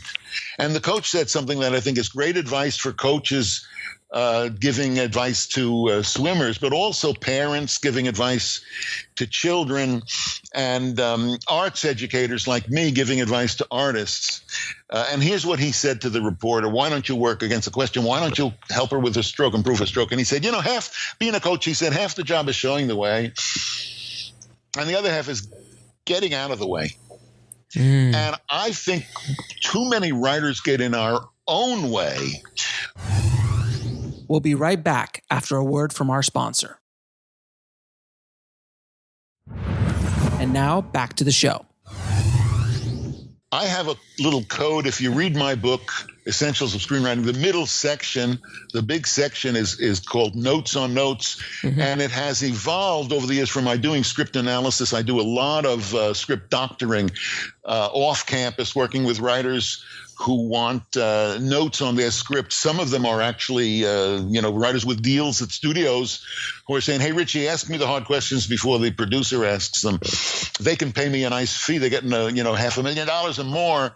And sometimes producers themselves will come to me and say, "Listen, she owes us another draft. Help us, her. Give us your notes," and so on. And out of that process, as I read scripts, I make notes in the margins. There has evolved a whole litany, a whole catalog of advice that I give to writers. And one of them is Gooyow, Gooyow. I'll write next to somebody's speech, a line of dialogue that they've written. And it stands for Get Out of Your Own Way, Gooyow. I'll see in the middle of a speech a beautiful, beautiful line, but it's masked by overwriting. There's something that comes before it that isn't necessary. There's something that comes after it that isn't necessary. The trick is, once again, you can succeed at this if you will really do three things. One is only sight and sound. Only sight and sound. Stick to sight and sound. Look at your page and imagine what a viewer in the audience is seeing. And if you can't see that, then it needs attention.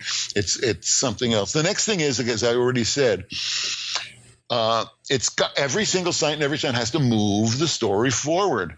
It's so easy to know if it does that or doesn't do that by just eliminating it and imagine that it's not there. Mm-hmm. If it still plays, then you didn't need it. Remember, all rules are off if it's integration. Forgive me because I'm going to tell you one last quick joke.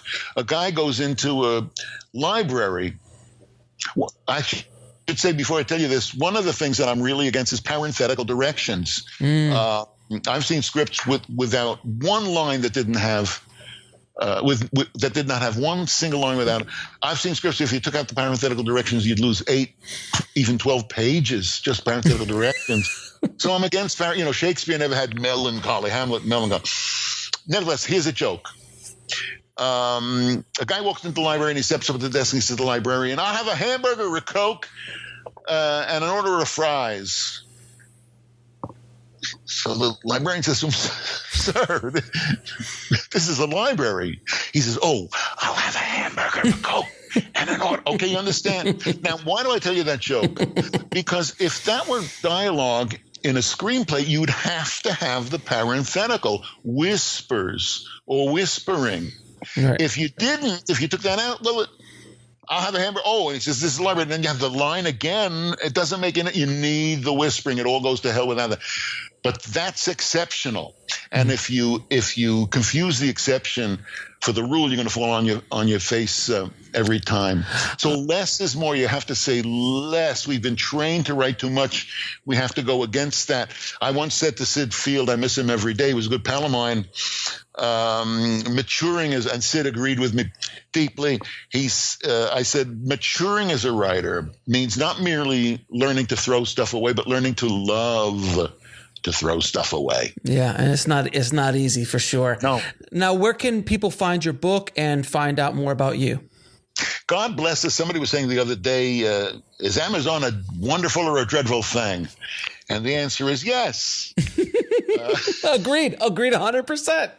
And you can find it on Amazon. You could also go to my website, Richard Walter. There's no S at the end of my name, richardwalter.com. Mm-hmm. Which will fill you in about my webinars. I have been offering, and I've offered about a half a dozen times since I've retired, a 6-week limited enrollment interactive online webinar. This goes back to before the pandemic. Mm-hmm. Anybody anywhere in the world can, and people all around the world, some people that, like in Sydney, Australia, are on it at 3 a.m. or whatever it is. It's 6 weeks, 1 day a week, 90-minute session that we do.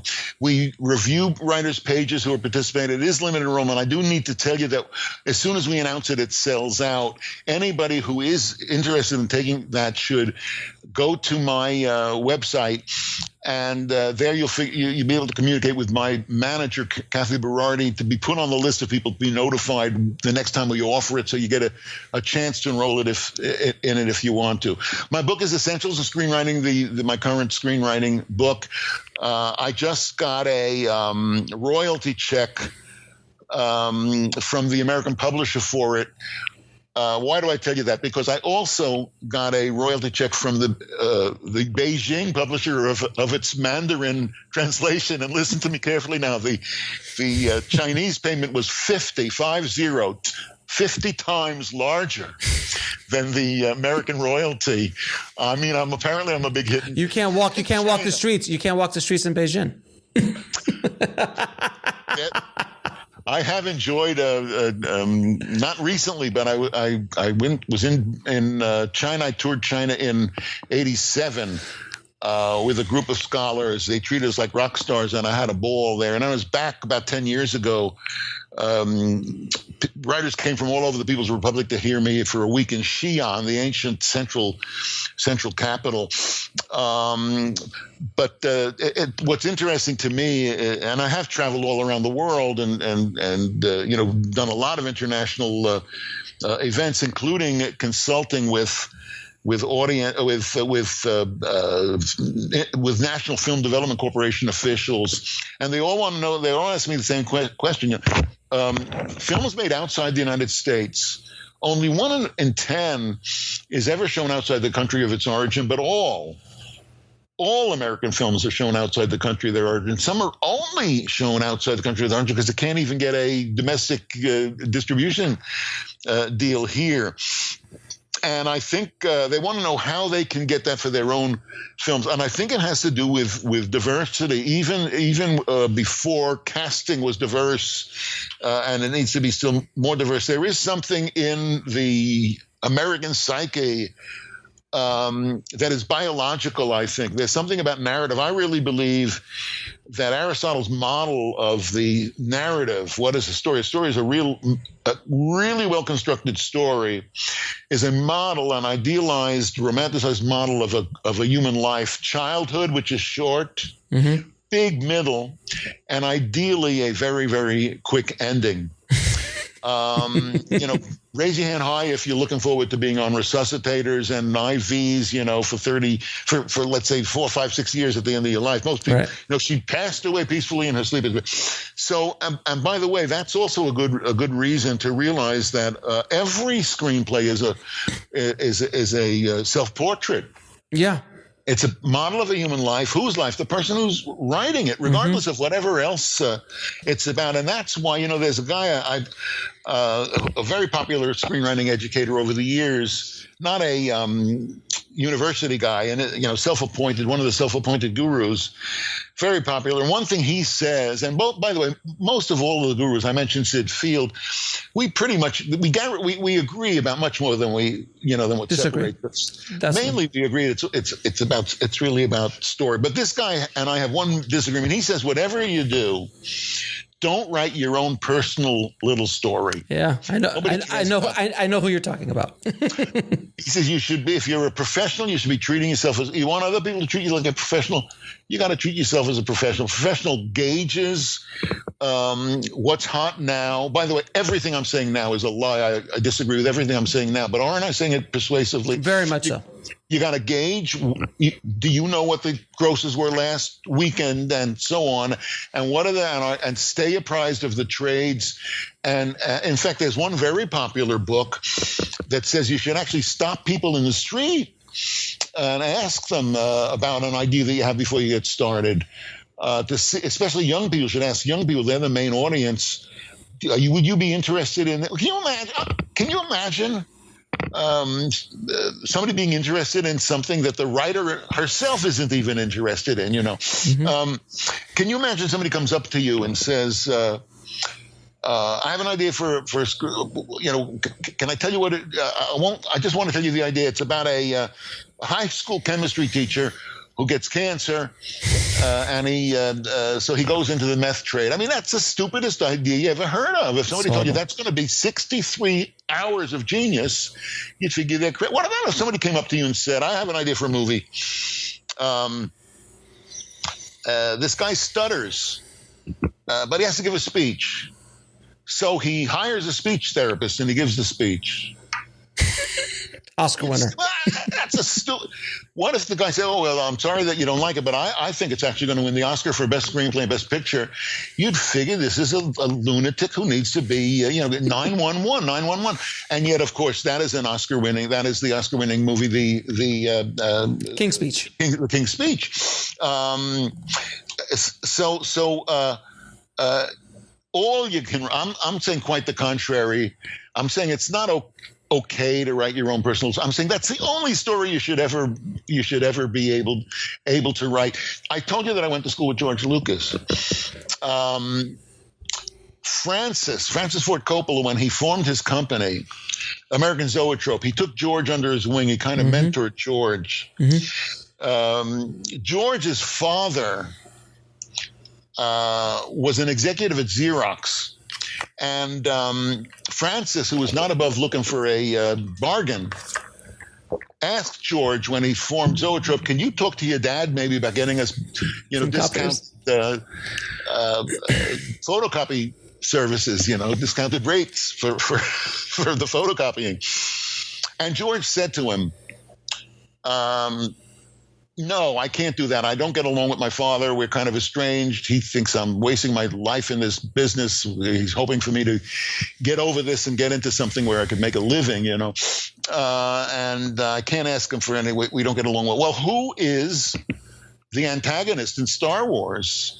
It's a guy named Vader, V-A-D-E-R, V-A-T-E-R, Vater. In German means father. Darth Vader, dark father. Luke, I am your father. Mm-hmm. I'm here to tell you that Star Wars is a very keenly, deeply personal movie. And you don't have a chance as a writer if you're trying to figure out what other people will respond to. You have to write about what you care about. And just like the writers, David Chase and his writers who created the Sopranos, you have to do it in such a way that even though it's very different universe, very different people, it's still humans.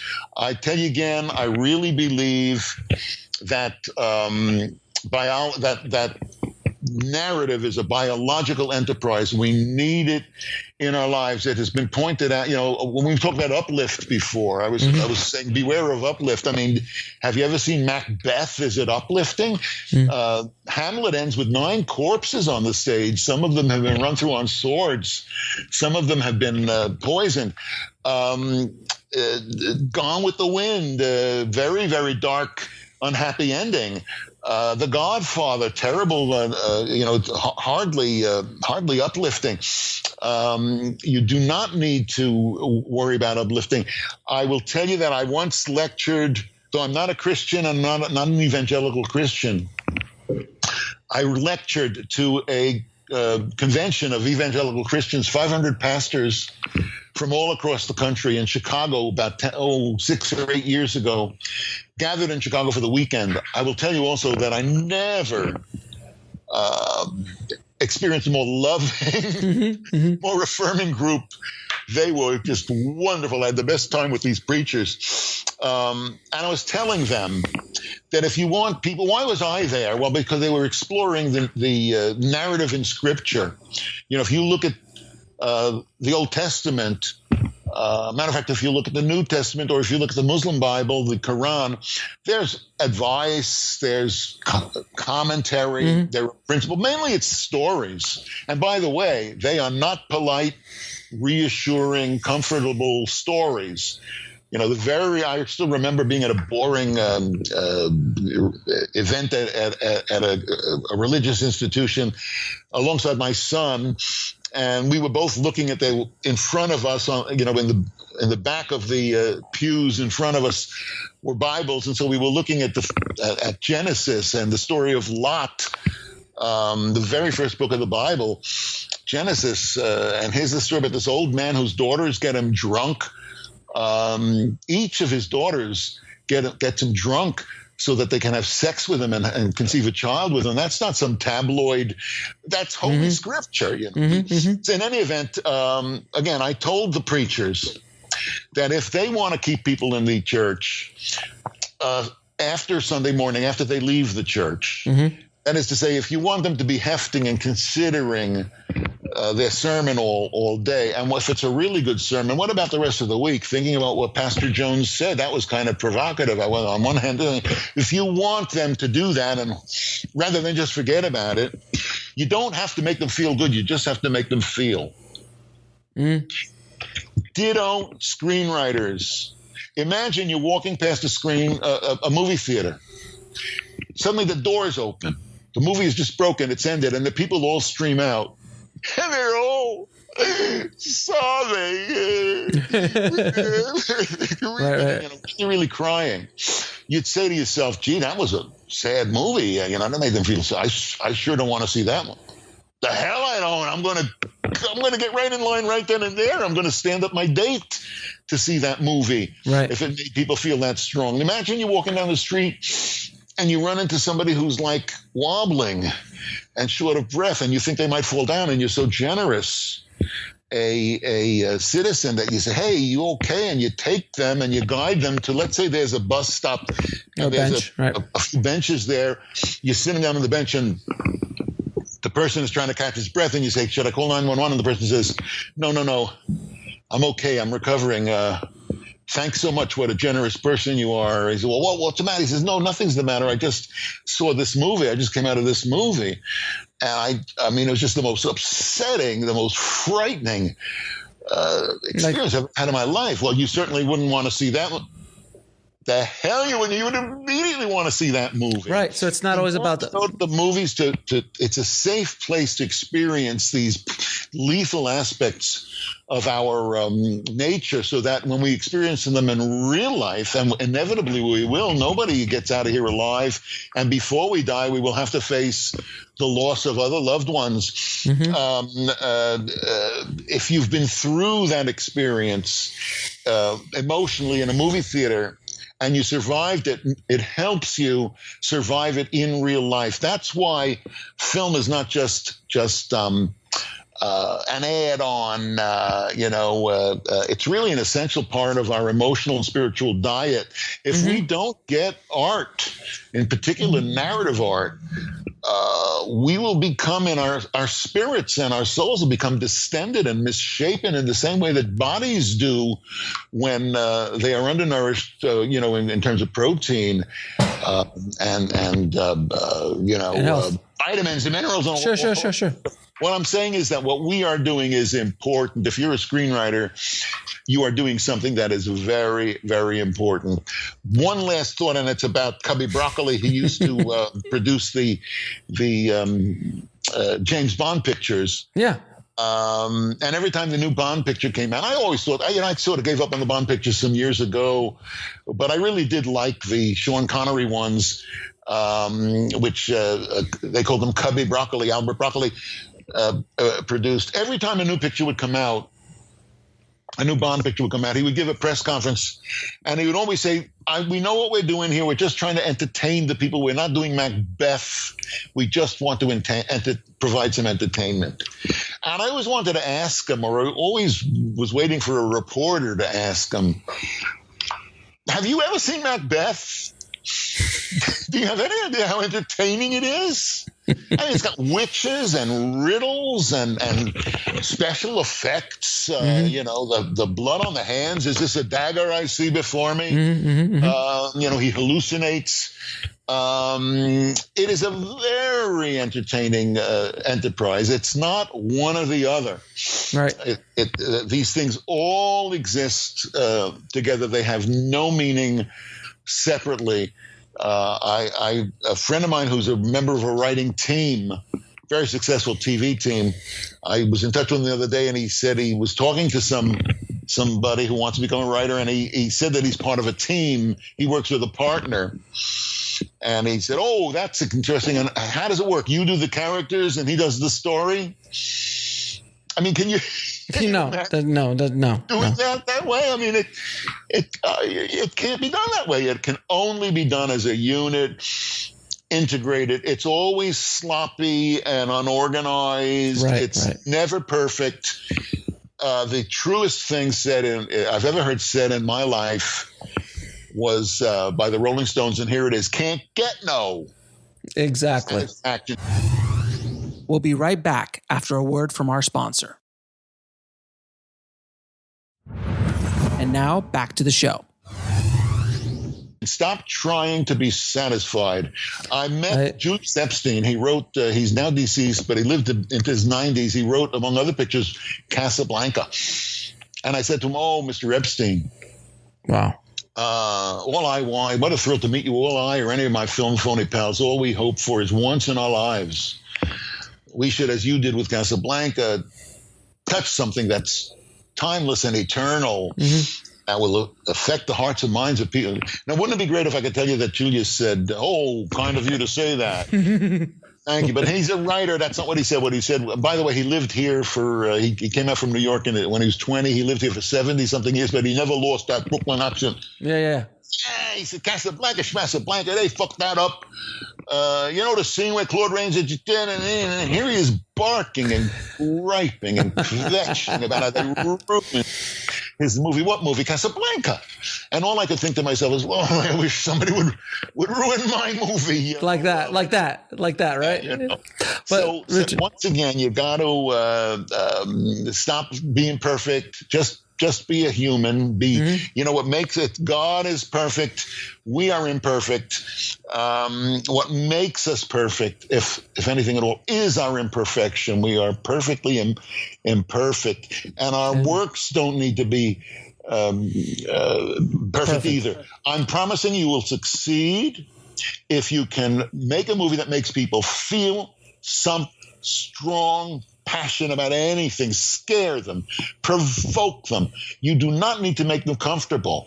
Indeed, the last thing you want is for them to be comfortable. Make them sorrowful, frighten them, outrage them, offend them.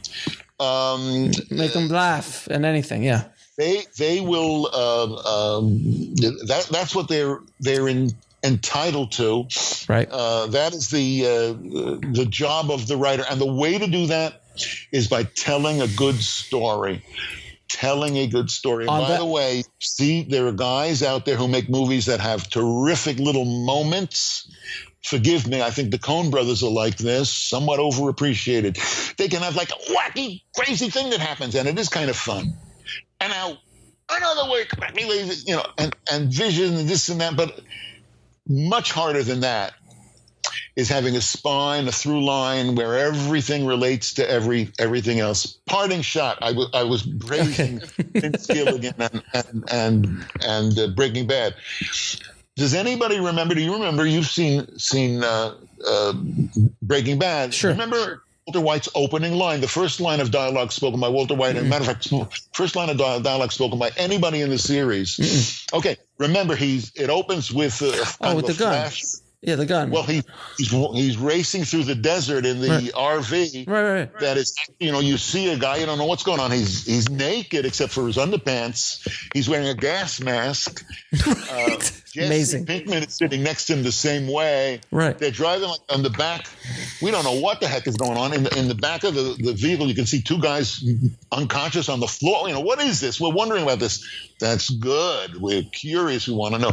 When finally we catch up with him later in the episode, that pilot episode, we see him in his classroom, his chemistry classroom, and he speaks his first line. And what is his first line? He says, "Chemistry is transformation."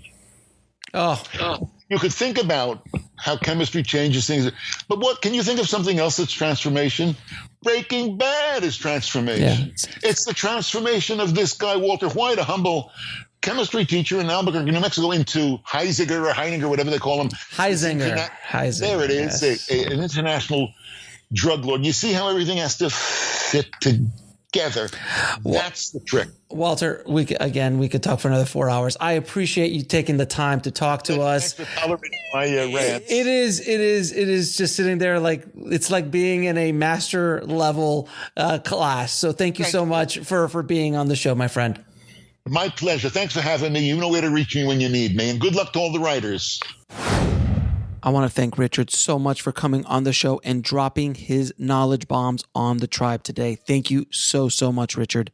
If you want to get links to anything we spoke about in this episode, including how to get his amazing book, Essentials of Screenwriting, head over to the show notes at bulletproofscreenwriting.tv/120. And if you haven't already, head over to screenwritingpodcast.com, subscribe, and leave a good review for the show. It really helps us out a lot. Thank you again so much for listening, guys. As always, keep on writing, no matter what.